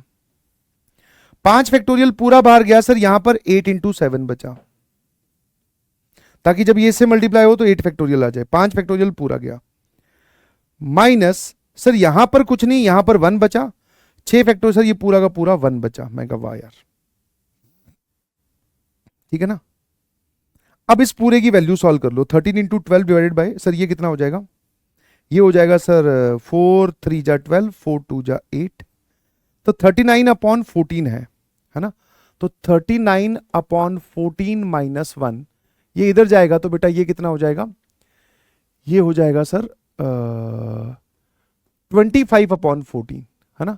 हाँ, तो बेसिकली सर ये वैल्यू क्या लिखी हुई है? 11 factorial upon 6 factorial 5 factorial 25 upon 14। अच्छा, और मैंने कहा ये वैल्यू क्या है भाई? सर ये है 11 फैक्टोरियल, एक हमारे पास में 6 फैक्टोरियल, और एक काम करते हैं सर, यहां पर ऊपर 20 है, एक 8 है सर, इसमें से एक 5 फैक्टोरियल अलग कर लो। मैंने कहा ठीक है। पीछे क्या बचा? 7 एंड 6, ताकि 7 इंटू 6 इंटू 5 फैक्टोरियल ये बन जाए 7 फैक्टोरियल, ये रहा 6 फैक्टोरियल, ये रहा 8, ऊपर 20 इंटू 11। अब ध्यान से देखो, ये दोनों बराबर लिखे हुए हैं क्योंकि ये इतना पार्ट तो कॉमन ही हो गया सर, है ना। अब जरा देखना, ठीक तो कर रहा हूं क्या मैं? ठीक ही होना चाहिए यार, ऊपर 25 कैसे बचेगा? ठीक है सर, 25 अपॉन 14 है ना, ले भैया। तो सर 4 5 जा 20 और 4 2 जा 8, सर ये आ गया 14। 25 बटे, कुछ गड़बड़ कर रहा हूं क्या मैं? 20 में से मुझे 20 minus 8 plus 1 C8 minus 16 C, ठीक है ना। जब 1 और 6 को, 1 और 20 को जब मैं सेलेक्ट कर लूंगा तो 19 और 2 नहीं आ सकता। अब तुम लोग लाइव होते तो मेरी कैलकुलेशन में मदद कर देते, अब मुझे खुद ही झेलना पड़ेगा। तो 16 में से 6 और चाहिए, प्लस 1 C6, ठीक है सर। वो 11 C6 लिखा हुआ है और ये 13 C8 लिखा हुआ है सर, ये 11 C7 लिखा हुआ है। My mistake. ये 20 और 8 तो ठीक है सर, 11 C7 कब से ये होने लग गया? मैंने कहा हाँ, तो यहां पर कितना आएगा? That is 5 factorial. हाँ, अब तो हो गया सर बराबर, कोई दिक्कत नहीं है। तो ये वाली वैल्यू क्या लिखी हुई है? This is 20 upon 8 into 11 factorial 7 factorial 5 factorial. और मैंने कहा यार ये वैल्यू क्या लिखी हुई है? अभी अभी आपने बताया So this is 11 factorial, 6 factorial, 5 factorial, and this is 39 upon 14. तो that is 25 upon 14. अब ठीक लग रहा है क्या? हाँ सर, ये सेम हो गया, ये सेम हो गया, है ना? एक काम करो, इसको लिख दो 6 फैक्टोरियल और इसमें से एक 7 अलग कर लो. अब हमें सिर्फ ये शो करना है, ये सेम हो गया, कि ये पूरा 25 अपॉन 14 लिखा हुआ है. तो 4 2 जा 8, 4 5 जा 20.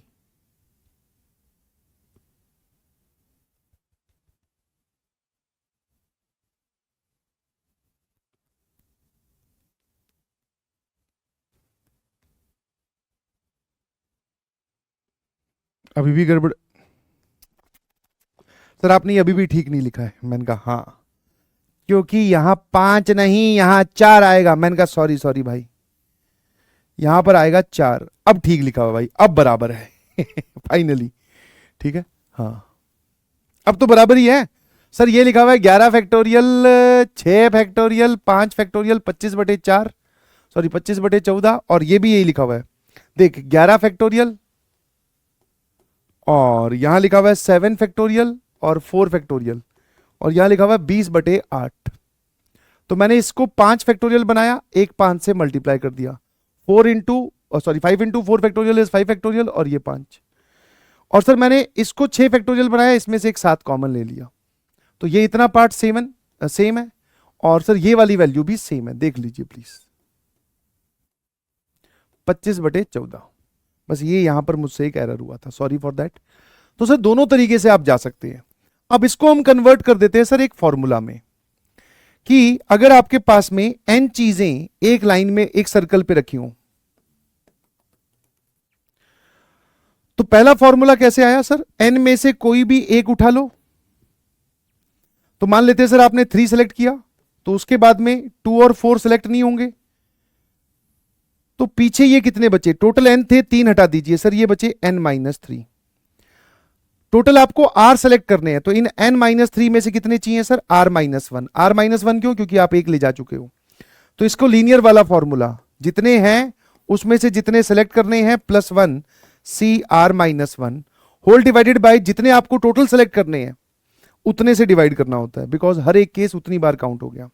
अब ध्यान से देखिए क्या लिखा हुआ है, n-3 - r +1 +1. This is n-r-1 CR-1. तो this is n-r-1 CR-1 divided by r NC1. और सिमिलरली सर ये वाला तरीका, कि अगर उन सभी को एक लाइन में मानते हुए मैं सेलेक्ट कर लूं, तो these are the ways. But sir जब वो सारे के सारे लोग 1 और n वाले केस सेलेक्ट होंगे, तो पीछे कितने बच गए सर? ये दोनों सेलेक्ट होंगे नहीं, यहां पे बचेंगे सर n-4. अब इन n-4 में से तुझे r-2 सेलेक्ट करने हैं, तो n-4 -r-2 +1 CR-2. ये वाली चीज ध्यान से देखोगे तो ये n-r-1 ही लिखा हुआ है, CR-2. ठीक है. हाँ, फॉर्मूला याद रखने की बजाय, बिकॉज आई कैन अंडरस्टैंड आप ये याद नहीं रख सकते, फॉर्मूला याद रखने की बजाय आपको ये मेथड याद रखना. I hope this is clear to everyone. ठीक है. और डायरेक्ट क्वेश्चन भी आता है भाई इस पे, ये लो, जैसे ये वाला सवाल है. ठीक है ना. एक इंजीनियर है which is required to visit the factory exactly 4 days during the first 15 days of every month. एक इंजीनियर है जो फैक्ट्री में हर मंथ के पहले 15 दिनों में से 4 दिन जाता है. ठीक है, ये 15 days हो गए, इसमें से वो फैक्ट्री विजिट करेगा किन्हीं भी 4 दिन.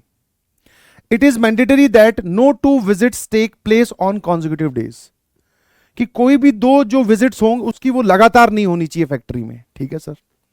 Then the number of all possible ways in which such visit to the factory can be made by the engineer during 1 से लेकर 15 जून ऑफ 2021. अब वो डेट देने की कोई जरूरत है नहीं, ऐसे ही माहौल बना रहा है कि 1 से लेकर 15. हमें तो बोल दिया आपने कि महीने की पहली तारीख से लेकर 15 तारीख के बीच में एक इंजीनियर इस फैक्ट्री में 4 दिन आएगा, और वो चारों दिन जो है उसकी विजिट होगी, बट वो इस तरीके से आएगा कि कोई भी 2 विजिट उसकी कॉन्जिक्यूटिव नहीं होनी चाहिए. तो सर ये तो एक लाइन में रखे हुए हैं, 4 दिन सेलेक्ट करने, 15 माइनस 4 प्लस 1 C4। सर ये आंसर हो जाएगा हमारा 12C4। This is our F N F. खेल खत्म।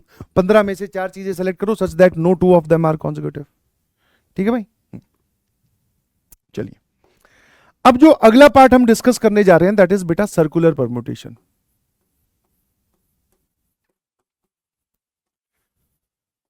Circular permutation,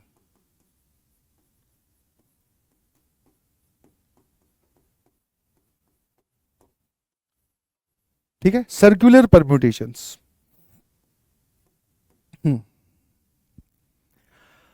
sir circular permutation का मतलब क्या है? मैंने कहा अब तक आप जब भी जैसे एबीसी को अरेंज कर रहे थे तो आप एबीसी को एक लाइन में अरेंज कर रहे थे। एबीसी इसको बोलते हैं लीनियर अरेंजमेंट्स, मतलब एक लाइन में, कि आप इनको एक लाइन में अरेंज कर रहे थे, फिर A B C, A C B, फिर बी सी ए बी, फिर बी सी ए के बाद में बी ए सी, फिर सी ए बी और सी बी ए। तो 3 डिफरेंट चीजों को एक लाइन में अरेंज करने के total number of ways that is 3 factorial 6 ways. ठीक है, अब हम इसको एक सर्कल पे अरेंज करेंगे या एक क्लोज्ड लूप पे अरेंज करेंगे। क्लोज्ड लूप बोल दो, मतलब जरूरी नहीं कि एग्जैक्ट सर्कल ही हो, मतलब उसका कोई एंडिंग और स्टार्टिंग पॉइंट नहीं होना चाहिए। जबकि जब आप एक लाइन में अरेंज करते हो तो उसका एक स्टार्टिंग पॉइंट होता है और एक उसका एंड पॉइंट होता है ना। जैसे मान लो मैं आपसे एक सिंपल भाषा में पूछूं कि भाई एक बार बता, ये अरेंजमेंट और ये अरेंजमेंट आपस में डिफरेंट कैसे हैं? तो तेरा जो तर्क होगा तो ये बोलेगा कि सर देखो, पहले ए, बाद में बी और सबसे लास्ट में सी। यहां देखो सर, पहले ए, सेकंड नंबर पर बी, थर्ड नंबर पर, सॉरी सेकंड नंबर पर सी, थर्ड नंबर पर बी। तो तू मुझे ऐसे नंबरिंग गिनवाने लगेगा। But when comes to the circle there is no numbering, है ना। जब मैं ऐसे लिखता हूं 3 सीट्स को तो तुम्हें दिख रहा है ये पहली, ये दूसरी, ये तीसरी। दिमाग थोड़ा सा खुला रख के अब बताना इसमें से कौन सी पहली, कौन सी दूसरी, कौन सी तीसरी। सर मान लेते हैं यहां से पहली, तो मैंने कहा जैसे तूने ये मान लेते हैं ना कि ये पहली, तो अब ये सर्कल बचा ही नहीं, फिर ये लीनियर ही है। क्यों मान लेते हैं भाई ये पहली, क्यों, इसकी क्या दिक्कत है? ये पहली नहीं हो सकती। चल पहली छोड़, आखिरी कौन सी है? सर जब पहली का ही नहीं पता तो आखिरी। तो बेसिकली सर्कल में क्या होता है दोस्तों, there is no starting and ending point. और एक लाइन में तो दिख रहा है सर ये पहली, ये दूसरी, ये तीसरी, इसमें कुछ नहीं होता। तो सर इससे अब फर्क क्या पड़ेगा? तो मैंने कहा इनको सर्कल पे अरेंज करके दिखा। आजा भाई। तो एक बच्चे ने बोला सर ये लो, कोई बड़ी बात नहीं है, एक सर्कल पे अरेंज करना है, ए यहां, बी यहां, सी यहां। मैंने कहा अच्छा। फिर सर एक काम करते हैं, सी यहां, बी सी यहां, ए यहां और बी यहां। मैंने कहा अच्छा। फिर सर एक काम करते हैं, बी यहां, सी यहां, ए यहां। मैं कहा अच्छा। फिर एक काम करते हैं सर, ए यहां, सी यहां, बी यहां। मैंने कहा अच्छा। फिर सर ये लो, बी यहां, ए यहां, सी यहां, है ना। या फिर सी यहां,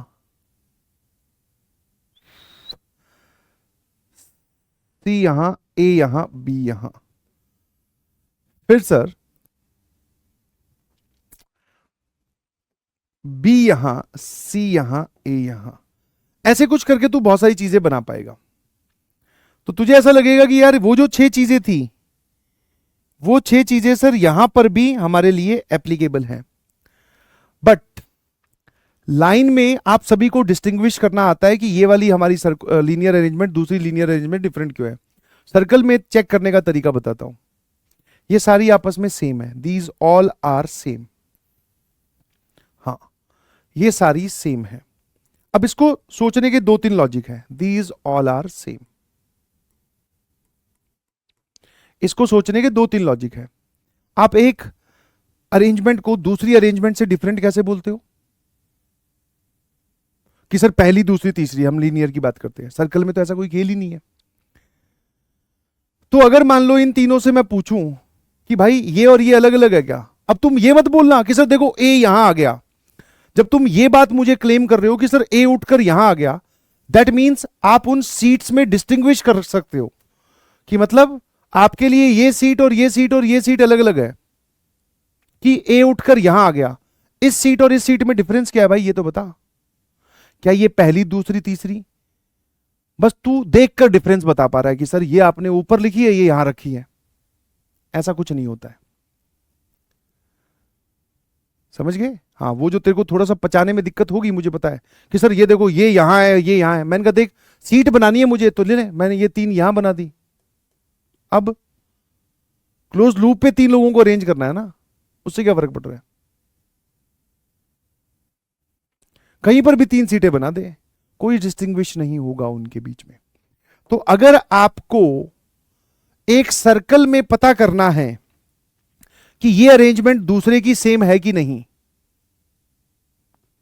जैसे इसमें पूछूं तो बी बोलेगा सर मेरे आगे तो सी खड़ा है और पीछे ए है।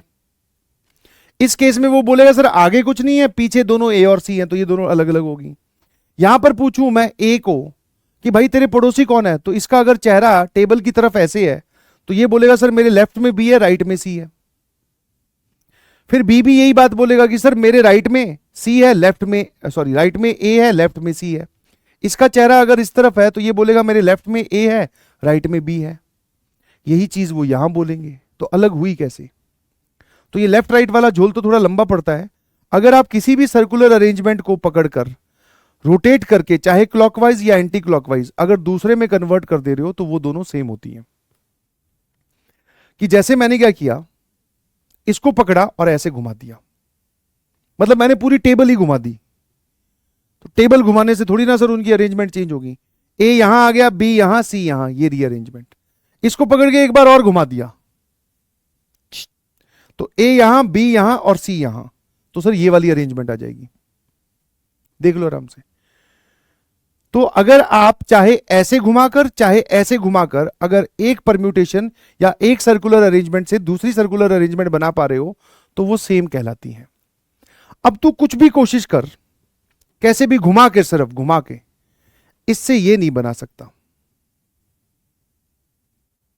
कर ले कोशिश,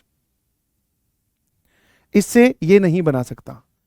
ए को यहीं रखना है सर, अब ऐसे घुमाऊंगा तो इधर सी कैसे आएगा, ये तो पलटनी पड़ेगी। मैंने कहा हाँ, तो ये दोनों अलग अलग हैं, दीज टू आर डिफरेंट। इसमें पड़ोसी भी बदल गए हैं। जैसे ए से पूछा कि तेरे लेफ्ट में कौन है, तो ए बोलेगा सर मेरे लेफ्ट में तो बी है और राइट में सी है। अब की बार वो कुछ और जवाब देगा, ये बोलेगा कि सर अब मेरे लेफ्ट में सी आ गया और राइट में बी आ गया। तो ये दोनों डिस्टिंक्ट अलग अलग तो हुई। और अब की बार मैं इसको चाहे ऐसे घुमाकर चाहे ऐसे घुमाकर इसमें कन्वर्ट नहीं कर सकता। हाँ, इसको इसमें कन्वर्ट कर सकता हूं, बस ऐसे घुमाना है, सी ऊपर ए इधर बी इधर। फिर एक बार और घुमाना है तो ये रही, ये तीनों आपस में सेम है। These two are exactly same. ठीक है? तो जहां पर हमारे पास में तीन डिफरेंट लोगों को एक लाइन में अरेंज करने के 6 तरीके थे, वहीं पर उनको एक सर्कल में अरेंज करने के 2 ही तरीके हैं, और वो दोनों ये रहे। ये नहीं मानने तो ये दोनों मान लो, ये नहीं मानने तो ये दोनों मान लो, ये दोनों नहीं मानने सर ये दोनों मान लो, कोई भी दो ऊपर वाले में से, क्योंकि तीनों सेम है, नीचे वाले भी तीनों सेम है, दोनों कोई भी एक उठा लो, एक ऊपर से एक नीचे से, 2 अरेंजमेंट्स आएंगी बस। तो फाइनल नोट है कि सर सर्कल में कोई स्टार्टिंग और एंड पॉइंट नहीं होता। दूसरा कि अगर किसी सर्कुलर अरेंजमेंट को हम ऐसे और ऐसे घुमाकर दूसरे में कन्वर्ट कर दें तो वो दोनों सर्कुलर अरेंजमेंट सेम कहलाती हैं। ठीक है? हाँ है ना? ठीक है? या फिर अगर ऐसे नहीं चेक करना तो हर एक के पड़ोसी पूछ, जैसे मैंने यहां लिखा है, ए के लेफ्ट में बी राइट में सी, बी के सर राइट में ए लेफ्ट में सी, सर सी के राइट में बी लेफ्ट में ए, सारे पड़ोसी लिख लिए। अब इसमें आकर पूछ, तुझे वो सेम पड़ोसी मिलेंगे, क्योंकि सी अभी भी बोलेगा कि मेरे लेफ्ट में ए और राइट में बी बैठा है, यहां पर भी तो यही था, तो कुछ चेंज हुआ नहीं है। समझ गए? तो बेस्ट तरीका है ये, लेफ्ट राइट पूछते पूछते तो पागल हो जाओगे, घुमाने वाला काम ठीक है। ठीक है? अब हम आते हैं सर फॉर्मूला पर। ठीक है, बहुत सिंपल सा फॉर्मूला है कि अगर हमें तीन चीजें लाइन में अरेंज करनी थी, थ्री थिंग्स, ठीक है, अगर हमें इनको एक लाइन में अरेंज करना है, डिफरेंट की बात कर रहा हूं, तो दैट इज 3 फैक्टोरियल। क्लोज्ड रूप पर या फिर एक सर्कल पे अरेंज करना है तो इससे एक कम, दैट इज 2 फैक्टोरियल। चार चीजें हो जाएंगी, एक लाइन में अरेंज करना है 4 फैक्टोरियल, इससे एक कम, दैट इज 3 फैक्टोरियल। पांच चीजें हैं, एक लाइन में अरेंज करना है 5 फैक्टोरियल, सर्कल पे अरेंज करना है उससे एक कम का फैक्टोरियल, मतलब जितनी चीजें हैं उससे एक कम का फैक्टोरियल। और ये चीजें सारी की सारी कैसी है sir? These are different things. ठीक है, एक कम का फैक्टोरियल क्यों? अब जैसे मान लो आपके पास में चार चीजें हैं, तो आई होप ये 4 फैक्टोरियल लाइन वाला तो क्लियर होगा। A B C D.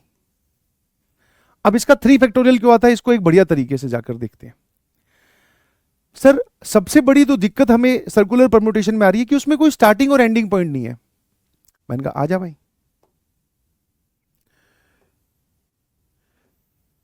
ये एक क्लोज लूप है, इसमें चार कुर्सियां हैं, 1 2 3 4।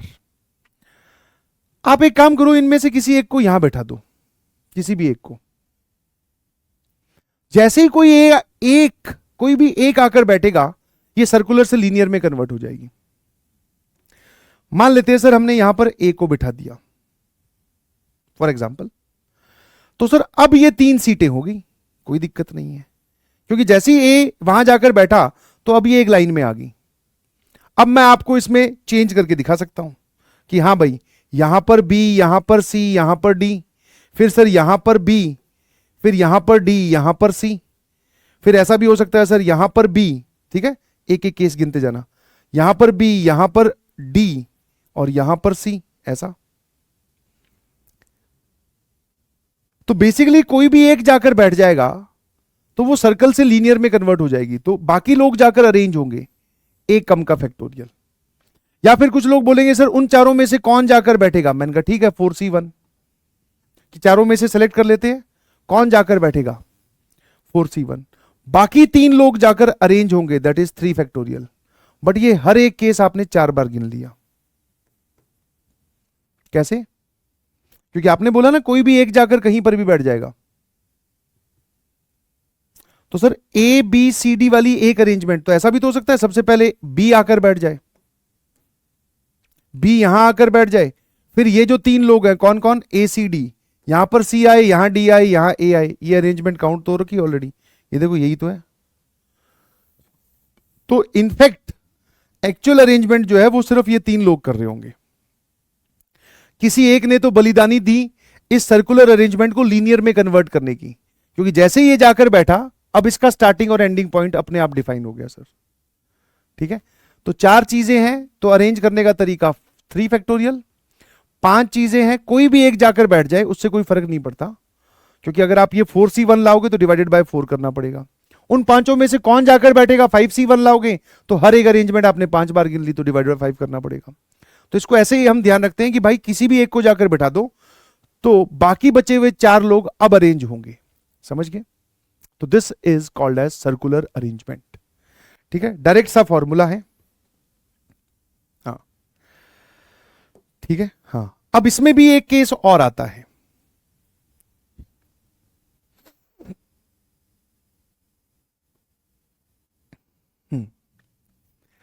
The number of ways in which n different things can be arranged on a circle is n minus 1 factorial. ठीक है, और हम बात कर रहे हैं डिफरेंट थिंग्स की, ध्यान रखना। अब एक केस आता है नेकलेस का, गार्लैंड का, या फिर ये वाली बात। अब माला वाला इसमें क्या केस है, क्योंकि हम सारी चीज को मैथमेटिकली एनालाइज कर रहे हैं, तो आप असली दिमाग में माला मत इमेजिन कर लेना भाई। ठीक है, माला में क्या होता है या नेकलेस में क्या होता है, मैथमेटिकल नेकलेस। क्योंकि तुम पता चला आज मम्मी के पास चले जाओ, मम्मी आपका नेकलेस दिखाना, चाहे इसको सीधा करके पहनो चाहे इस नेकलेस को घुमाकर उल्टा करके पहनो, तो ये सेम ही रहेगा क्या? नहीं रहेगा, क्योंकि जो हम नेकलेस जो सुनार से लेकर आते हैं या मार्केट से लेकर आते हैं चांदी का या सोने का, उसकी एक फ्रंट साइड होती है, उसके ऊपर कढ़ाई बुनाई जो भी किया होता है, पीछे की तरफ वो खोखला होता है या पीछे की तरफ में कोई डिजाइन नहीं होता।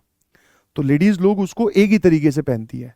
मैं उस नेकलेस की बात नहीं कर रहा हूं, मैं एक डायमंड नेकलेस की बात कर रहा हूं, या फिर वो जो गोल मन के आते हैं ना एकदम गोल, इस नेकलेस की बात कर रहा हूं, जिसमें यहां पर गोल गोल गोल गोल व्हाइट कलर के पर्ल्स आप बोल सकते हो जड़े हुए हैं। अब इस गोल पर्ल्स वाले डायमंड को, डायमंड वाले नेकलेस को आप पहनते वक्त चाहे ऐसे पहनो या फिर पहनते वक्त इसकी जगह बदल दो, ऐसे ऐसे पहनो, आपको कोई डिस्टिंग्विश पता नहीं चलेगा। अब इस चीज को इमेजिन करना बड़ा मुश्किल है सर, है ना? समझ गए कि नहीं समझे? तो वी आर डिस्कसिंग सारे नेकलेस की बात नहीं कर रहा हूं, हम मैथमेटिकल नेकलेस की बात कर रहे हैं, जिसमें ये सारे गोल वाले मन के बोलते हो, क्या बोलते हो उसको, वो मतलब पूरे डायमंड भी नहीं, गोल गोल होती है ना, रुद्राक्ष वाली माला बोल दो, चलो सबसे बढ़िया है रुद्राक्ष वाली माला, उसमें सारे सर वो गोल गोल रुद्राक्ष होते हैं, आई होप आपने देखे हो।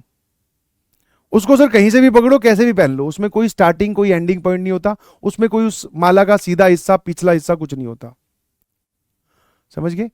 तो सर इसमें क्या होता है, जैसे कि अगर हम बात करें कि आपने एबीसी को ऐसे अरेंज कर रखा है, तो ये तो थी सर्कुलर परम्यूटेशन। अब अगर इसका आपको नेकलेस बनाना है तो ये अरेंजमेंट और ये अरेंजमेंट सेम कंसीडर होगी। क्यों? क्योंकि उल्टा सीधा या सीधा उल्टा एक समान, समझ गए?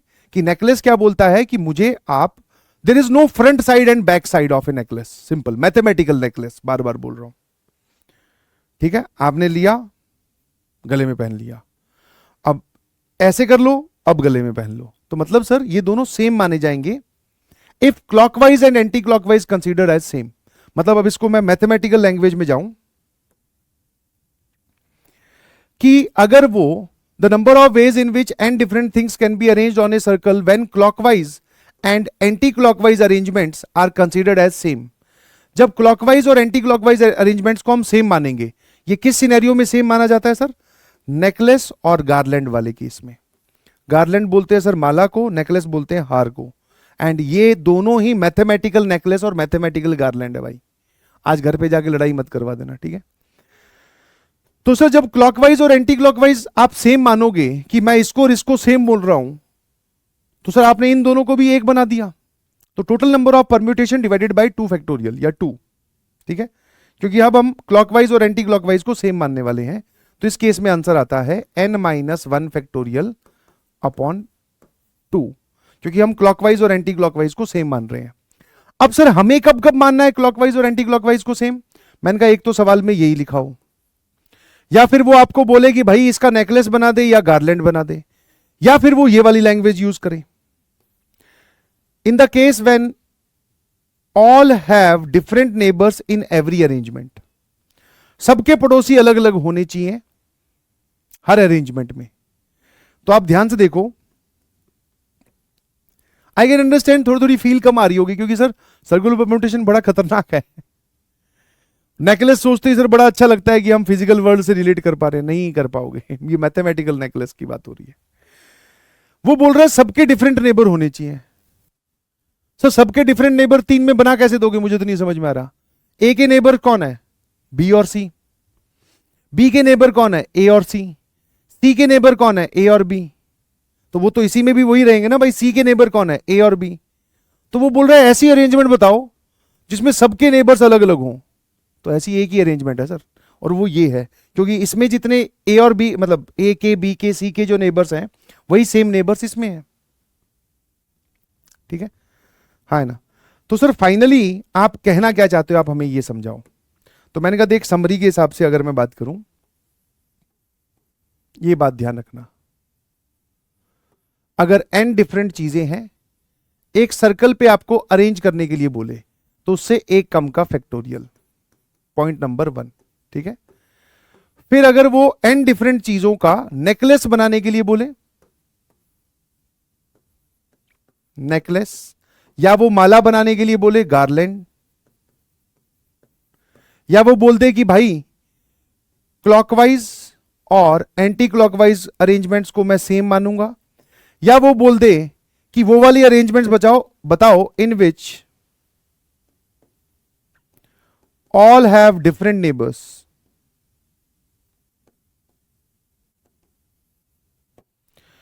इन चारों केस में आपको क्या करना है, सर्कुलर अरेंजमेंट्स डिवाइडेड बाय 2।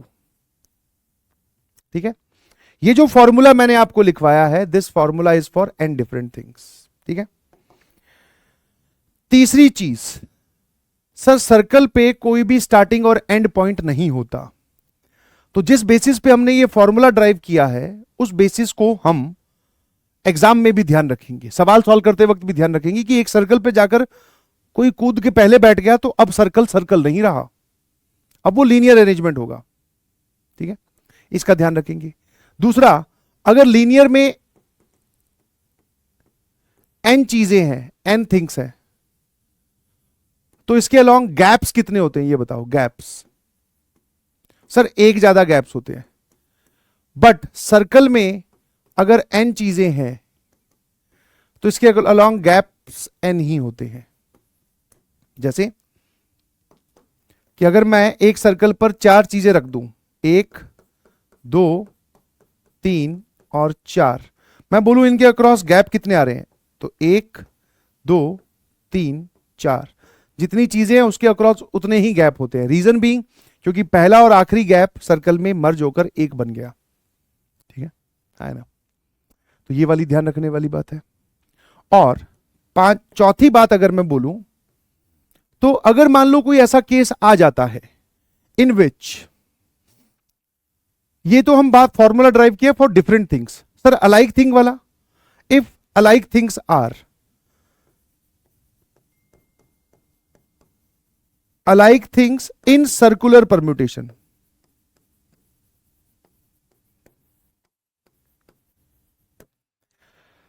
तो सर एक लाइन में तो हमें अरेंज करना आता है, A B B B C C, इनको एक लाइन में अरेंज करने का तरीका 3 3 6 और 2 8, 8 factorial upon 3 factorial 3 factorial 2 factorial. तो मैंने कहा ऐसा कोई फॉर्मूला यहां मत यूज करना। ठीक है, सिंपली आपको किससे जाना है, केस मेकिंग से। किससे जाना है बेटा, यूज केस मेकिंग।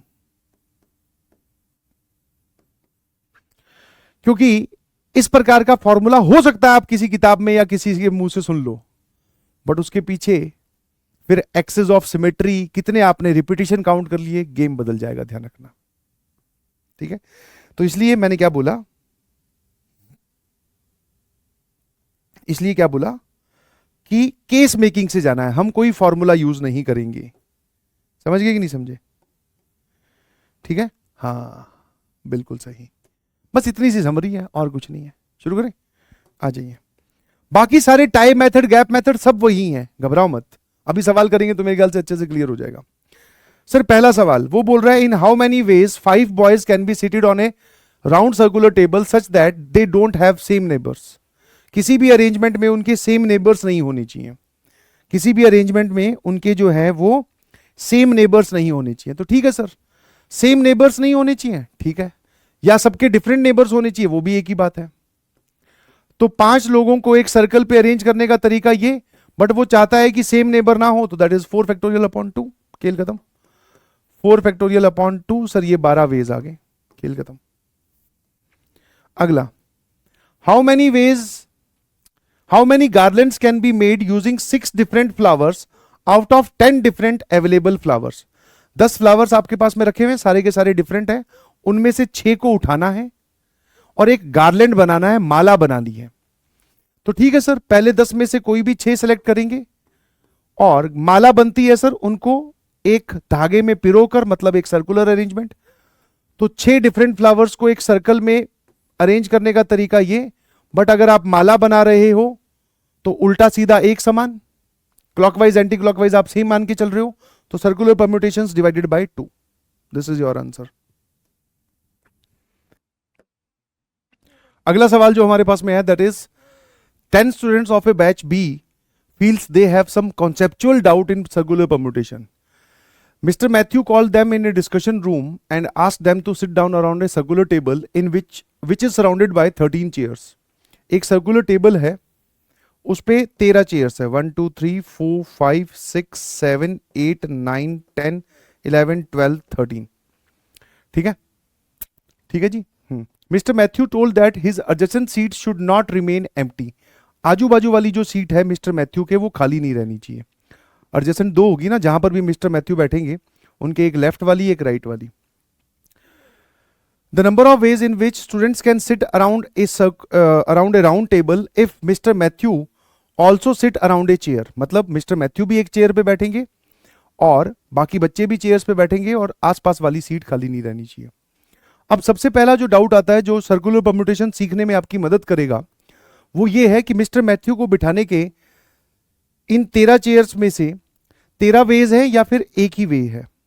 आप इसको वीडियो को पॉज करो और पहले इस चीज को सोचो, बिकॉज अगर आपने इसको ढंग से सोच लिया दैट मीन्स आप सर्कुलर परम्यूटेशन सीख गए।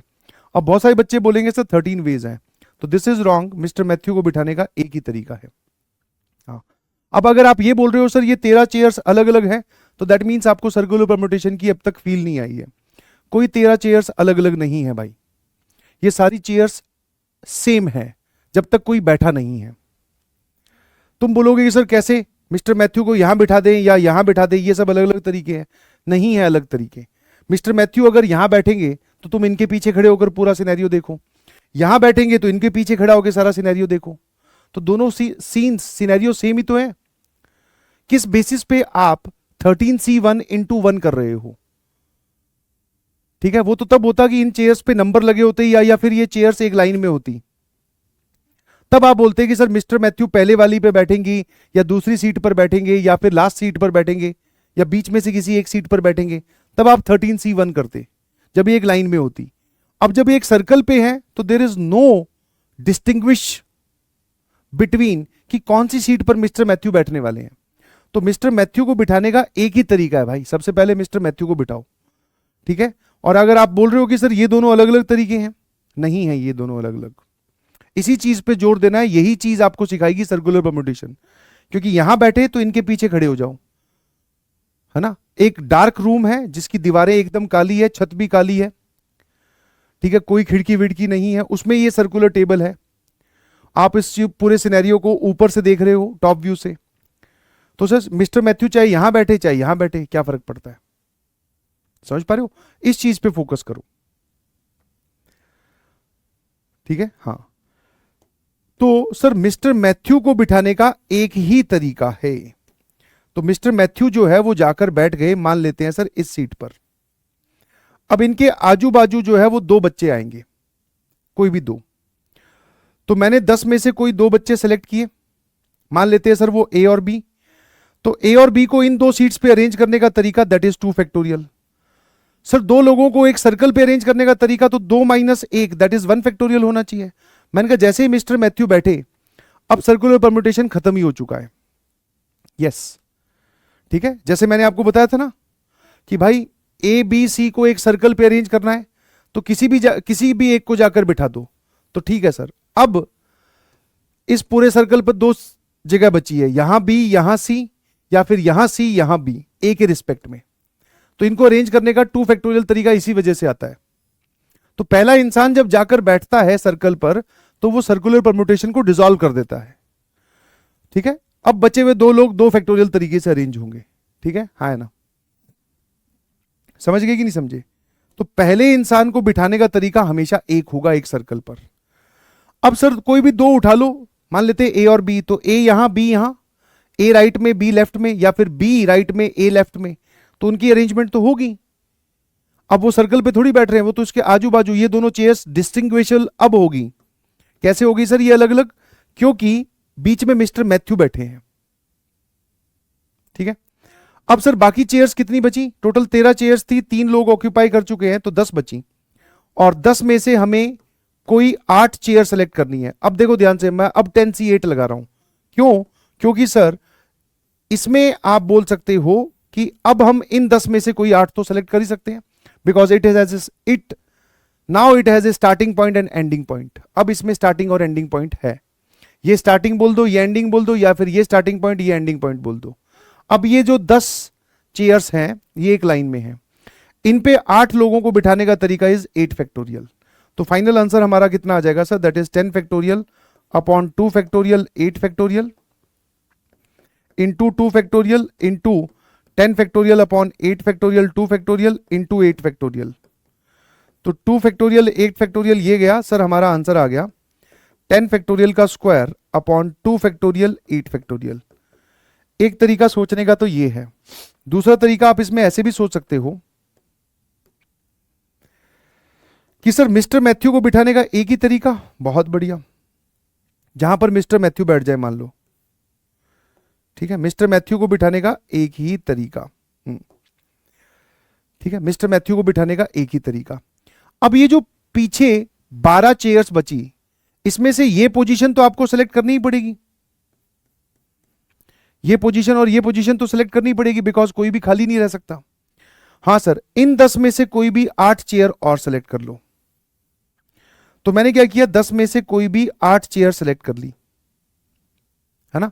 मान लेते हैं सर 2 ये, 3 4 5 6 7 8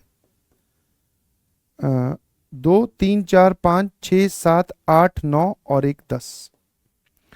तो जैसे ही हमारी पोजीशन फिक्स हुई तो अब सर मुझे 10 सीटें दिखाई दे रही हैं और उस पे 10 लोगों को बिठाना है, तो that is answer is 10 factorial, खत्म। क्योंकि अब जैसे मैं अरेंज करूंगा तो अपने आप यहां पे कोई ना कोई 2 आकर बैठेंगे, अब हमें सेलेक्ट करने की जरूरत नहीं है। तो ये भी तो यही लिखा हुआ है, दिस इज 10 फैक्टोरियल का स्क्वायर अपॉन 8 फैक्टोरियल 2 फैक्टोरियल। ठीक है भाई, इस बात पे फोकस कीजिएगा प्लीज, और इसके पीछे कारण जरूर लिखना, बिकॉज बैठने से पहले सारी प्लेसेस, सारी जगह एक जैसी हैं, मिस्टर मैथ्यू कहीं पर भी बैठ सकते हैं। ठीक है भाई, अब एक एग्जांपल ये देखो, find the number of ways in which 5 boys 5 girls can be seated on a circular on a circle alternatively. ठीक है, if a particular boy B1 and G1 are never adjacent to each other. तो boys और girls को alternate बिठाना है, और एक particular boy B1 और G1 कभी भी एक साथ एडजेसेंट नहीं होंगे, मतलब एक साथ नहीं बैठेंगे। तो ठीक है सर, इसको ऐसे सोचते हैं कि हमने क्या किया, ये अभी सर्कल खाली है, पहले बॉयज को बोलो कि 5 बॉयज को या 5 गर्ल्स को जाकर बोल दो, किसी भी एक वैरायटी को, कि तुम जाकर बैठो। तो हमने पहले 5 बॉयज को बिठा दिया, B1 B2 B3 B4 B5। तो इन 5 लोगों को एक सर्कल पे अरेंज करने का तरीका इज 5 - 1 4 फैक्टोरियल। ठीक है सर, इनके अक्रॉस गैप बने 1 2 3 4 5। सर टोटल गर्ल्स की अगर हम बात करें तो एक G1 है और बाकी 4 गर्ल्स है। अब पहले G1 को बिठाओ। सर G1 यहां और यहां नहीं बैठ सकती, कारण क्योंकि G1 जो है वो B1 के एडजेसेंट में नहीं बैठेगी। तो G1 के पास में 3 ऑप्शंस हैं, इन तीनों में से कोई भी एक प्लेस सेलेक्ट कर लो और वहां G1 को बिठा दो। ठीक है जी, तो मान लेते हैं सर G1 जो है वो यहां आकर बैठ गई। पीछे कितनी जगह बची, 1 2 3 4 जगह बची, जिसपे 4 लड़कियों को बिठाने का तरीका इज 4 फैक्टोरियल। सर्कुलर परम्यूटेशन हमेशा एक ही बार लगता है, यहां पर 4 लड़कियों को बिठाने का तरीका 3 फैक्टोरियल मत बोल देना, क्योंकि सर अब की बार 4 सीट्स हैं और वो चारों सीट्स डिस्टिंग्विशेबल है, अलग अलग हैं, क्योंकि ये वाली सीट B2 B3 के बीच में है, ये वाली सीट B3 B4 के बीच में, ये वाली सीट B5 B4 के बीच में, ये B1 B5 के बीच में, ये B1 B2 के बीच में। तो सारी सीट्स अलग अलग है, इस वजह से 4 फैक्टोरियल। तो दिस इज अवर FNF, है ना। या फिर सर इसको हम ऑल्टरनेटिवली सोच सकते हैं कि बॉयज और गर्ल्स को ऑल्टरनेटिवली बिठाने का तरीका कितना है। ठीक है सर, तो पहले 5 लड़कों को बिठाया एक सर्कल पे, दैट इज 4 फैक्टोरियल। उनके अक्रॉस गैप कितने बने, 1 2 3 4 5। उन 5 गैप्स में 5 लड़कियों को बिठाने का तरीका इज 5 फैक्टोरियल, क्योंकि हर एक गैप अलग अलग है अब की बार। अब दूसरी बार यहां पर सर्कुलर परम्यूटेशन मत लगाना, ठीक है, हर एक गैप अलग अलग है। इसमें से वो वाले तरीके घटा दो when B1 G1 are together, B1 and G1 are adjacent. क्योंकि सर अब जब हमने ये वाले मेथड लगाए ना कि भाई बॉयज और गर्ल्स को अल्टरनेट बिठाना है, तो इसमें हमने ये ध्यान दिया ही नहीं कि B1 G1 एक साथ आएंगे कि नहीं आएंगे। तो हो सकता है B1 G1 एक साथ आ गए हों, तो बॉयज और गर्ल्स को अल्टरनेट बिठाना है और B1 G1 एक साथ आ जाए, वो वाले केसेस काउंट करो। तो सर ठीक है, B1 G1 एक साथ आ जाए तो पहले वापस बॉयज को बिठाया, बिठाने के तरीके 4 फैक्टोरियल। अब B1 G1 एक साथ आ जाए तो सर G1 कहां कहां आ सकती है अब की बार, अगर वो ऑल्टरनेट रहना चाहते हैं, मतलब एडजेसेंट रहना चाहते हैं, तो या यहां। तो G1 को बिठाने के दो तरीके, कहीं पर भी बिठा दो, मान लो G1 को यहां बिठा दिया। अब पीछे बची 4 जगह, उन पर 4 लड़कियों को बिठाने के तरीके 4 फैक्टोरियल। ये दोनों सेम लिखे हुए हैं सर, ये क्या लिखा हुआ है, this is 4 factorial into 4 factorial into 3C1 is basically 3। तो सर ये क्या लिखा हुआ है, दिस इज 4 फैक्टोरियल, 5 फैक्टोरियल को लिख सकते हो 5 into 4 factorial minus 2 into 4 factorial 4 factorial. 4 factorial अगर मैं ले लूं कॉमन, दोनों 4 फैक्टोरियल कॉमन लिए, तो यहां बचेगा 5, यहां बचेगा 2, दैट इज 5 माइनस 2। सर ये क्या लिखा हुआ है, ये 3, यही तो है दोनों सेम, कैसे भी सोच लो, ठीक है भाई। The number of ways in which 5 girls 7 boys can be seated on a round table so that no 2 girls sits together। कोई भी 2 लड़कियां एक साथ नहीं बैठनी चाहिए। तो सर जिनको एक साथ नहीं बिठाना है या जिनको सेपरेटेड रखना है हमेशा, उनको हम गैप्स में बैठाते हैं। तो सर गैप्स कब बनेंगे, पहले बॉयज जाकर बैठेंगे। इन 7 बॉयज को एक सर्कल पे बिठाने का तरीका दैट इज 7 माइनस 1 फैक्टोरियल। तो 7 बॉयज हमारे पास में बैठ गए, B1 B2 B3 B4 B5 B6 B7। इनके अक्रॉस गैप बने 1 2 3 4 5 6 और 7। अब इन 7 गैप में से कोई भी 5 गैप सेलेक्ट कर लो और मल्टीप्लाइड बाय सर उन 5 गैप्स पे 5 लड़कियों को बिठाने का तरीका इज 5 फैक्टोरियल। खेल खत्म। सर्कुलर परम्यूटेशन फिर से सिर्फ एक ही बार लगा है ना सर। ये आंसर कितना हो गया, 7C5 is 7 into 6 divided by 2 that is 21 into 5 factorial and this is sir ये लिखा हुआ है 6 factorial। आंसर जो है वो कुछ 5 factorial के टर्म्स में दे रखा है, तो सर इसको भी हम लिख देंगे दिस इज 6 into 5 factorial। तो ये आ जाएगा 5 factorial का स्क्वायर और 21 into 6 दैट इज 126 है ना। तो 126 into 5 factorial का square, option B is the correct answer.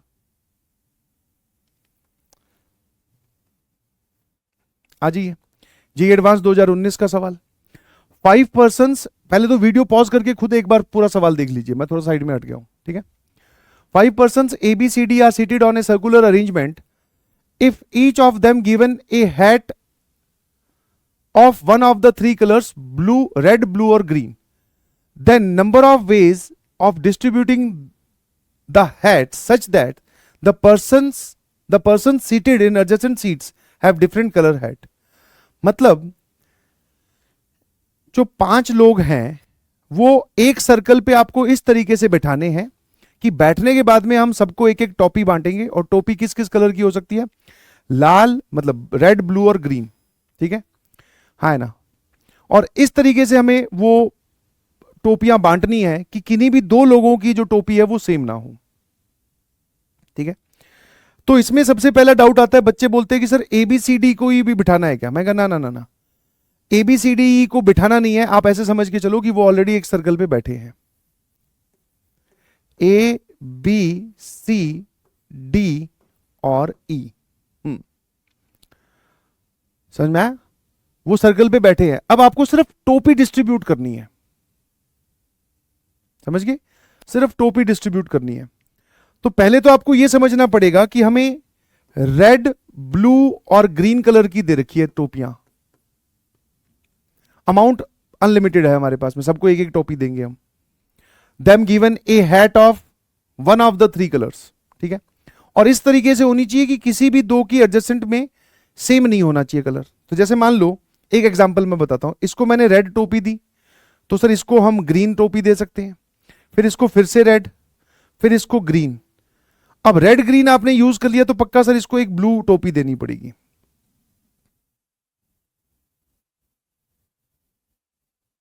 है ना। तभी जाकर आप बोलोगे ना कि किन्हीं भी 2 की सेम नहीं है टोपी। और देखो सर ऐसा भी हो सकता है कि हम इसको रेड टोपी दें, फिर इसको ब्लू, फिर इसको ग्रीन। मैंने कहा ठीक है भाई, रेड ब्लू ग्रीन हो गया। अब सर इधर कौन सी आएगी? मैं कहा यहां पर या तो रेड या ब्लू आ सकती है, चलो ठीक है रेड लिख दिया। तो सर अब यहां क्या आ सकती है? या तो ब्लू या ग्रीन, कोई भी एक लिख दे, मान लो ग्रीन। तो मेरे ख्याल से आपको यह समझ में आ गया कि 5 लोगों में पहले कलर का अमाउंट कितना है। या तो 2 रेड होंगी, 2 ब्लू और 1 ग्रीन, या फिर सर 2 रेड 2 ग्रीन 1 ब्लू, या फिर सर 2 ग्रीन 2 ब्लू 1 रेड। यह है कलर वाइज डिस्टिंग्विशेबल। ऐसा हो ही नहीं सकता कि 3 टोपी एक कलर की हो जाए कि सर रेड रेड और रेड। तो जैसी तुमने 3 रेड लेकर आए पिक्चर में, तो 2 रेड एडजेसेंट हो जाएंगी। तो 2 रेड होंगी, 2 ब्लू होंगी, 1 ग्रीन होगी, या फिर ये वाला अमाउंट हो सकता है। अब बांटने का तरीके की बात करते हैं। सर कहीं से भी स्टार्ट कर लो, कहीं से भी स्टार्ट कर लीजिए। मतलब हर एक कलर को डिस्ट्रीब्यूट करने का तरीका बताओ। जैसे मान लो यहां पर हमारे पास में ए बी सी डी और ई बैठे हैं। फिर sir A B C D और ई बैठे हैं। अब आप बताओ कि इसमें ए से कहां से स्टार्ट करना है आपको, कौन सी कलर की टोपी इसको देनी है। 2 रेड है, ध्यान रखना। मान लेते सर आपने एक रेड से स्टार्ट किया, ठीक है सर। अब अगली आएगी ब्लू या ग्रीन भी आ सकती है। एक रेड से स्टार्ट किया तो यहां पर ग्रीन आ सकती है। अब सर यहां बताओ अगली कौन सी आएगी। तो मैंने कहा यार इसके बाद में भी हमारे पास में कई ऑप्शंस हैं। समझ पा रहे हो कि नहीं समझ पा रहे हो? यहां पर रेड और यहां ग्रीन आने के बाद में, यहां रेड और यहां ग्रीन आने के बाद में यहां ब्लू आ सकती है, यहां रेड आ सकती है।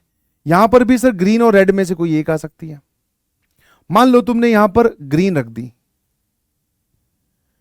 तो सर यहां पर ब्लू आ सकती है और फिर यहां रेड। तो सर ये तो 2 रेड 2 ब्लू 1 ग्रीन ही है, बट ये वाला अरेंजमेंट नहीं चलेगा। ठीक है सर, वापिस चलते हैं पीछे थोड़ा। फिर सर यहां ब्लू तो आ नहीं सकती, क्या यहां रेड आ सकती है? मैंने कहा रेड रख के देख लेते हैं। यहां ब्लू यहां ग्रीन, ये चलेगी। ठीक है ना? तो एक कलर की जो आपके पास में ये कलर कॉम्बिनेशन आया कि 2 रेड 2 ब्लू 2 ग्रीन, इसको किस किस तरीके से आप डिस्ट्रीब्यूट कर सकते हो? Number of ways of distributing such that किसी भी 2 की जो है वो एडजेसेंट वालों की टोपी का कलर सेम ना हो। सोचो, वीडियो पॉज करके सोचो।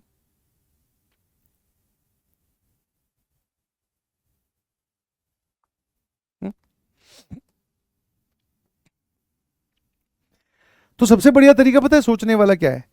पहले किसी भी एक इंसान को ग्रीन कलर की टोपी दे दो। जैसे जिसके पास ग्रीन होगी ना, उसके देखो जिसको भी आपने ग्रीन दी, ऐसे समझ ए बी सी डी और ई, इसको हमने ग्रीन दे दी, तो सर ये दोनों रेड रेड तो नहीं हो सकती, क्योंकि फिर यहां ब्लू ब्लू आ जाएंगी। तो फिर आप क्या बोलोगे? जिसको भी हमने ग्रीन दी है, बगल में हमें 1 रेड और 1 ब्लू देनी पड़ेगी, है ना? और फिर अगर इसको ब्लू दी तो इसको रेड और इसको ब्लू, ऐसे करना पड़ेगा। तो जो एक कलर की टोपी आपके पास में, वहां से सोचो तो आपको सोचना आसान पड़ेगा कि 5 में से हमने किसी भी एक को ग्रीन टोपी दे दी। लेट्स से एक को ही ग्रीन दे दी, तो अब सर यहां पर दोनों रेड रेड नहीं आएंगी, फिर हो जाएगी ब्लू ब्लू। दोनों ब्लू ब्लू नहीं आएंगी क्योंकि फिर यहां हो जाएगी रेड रेड। तो 1 ब्लू 1 ग्रीन आए ना? तो जरा देखना, इसको ऐसे सोचे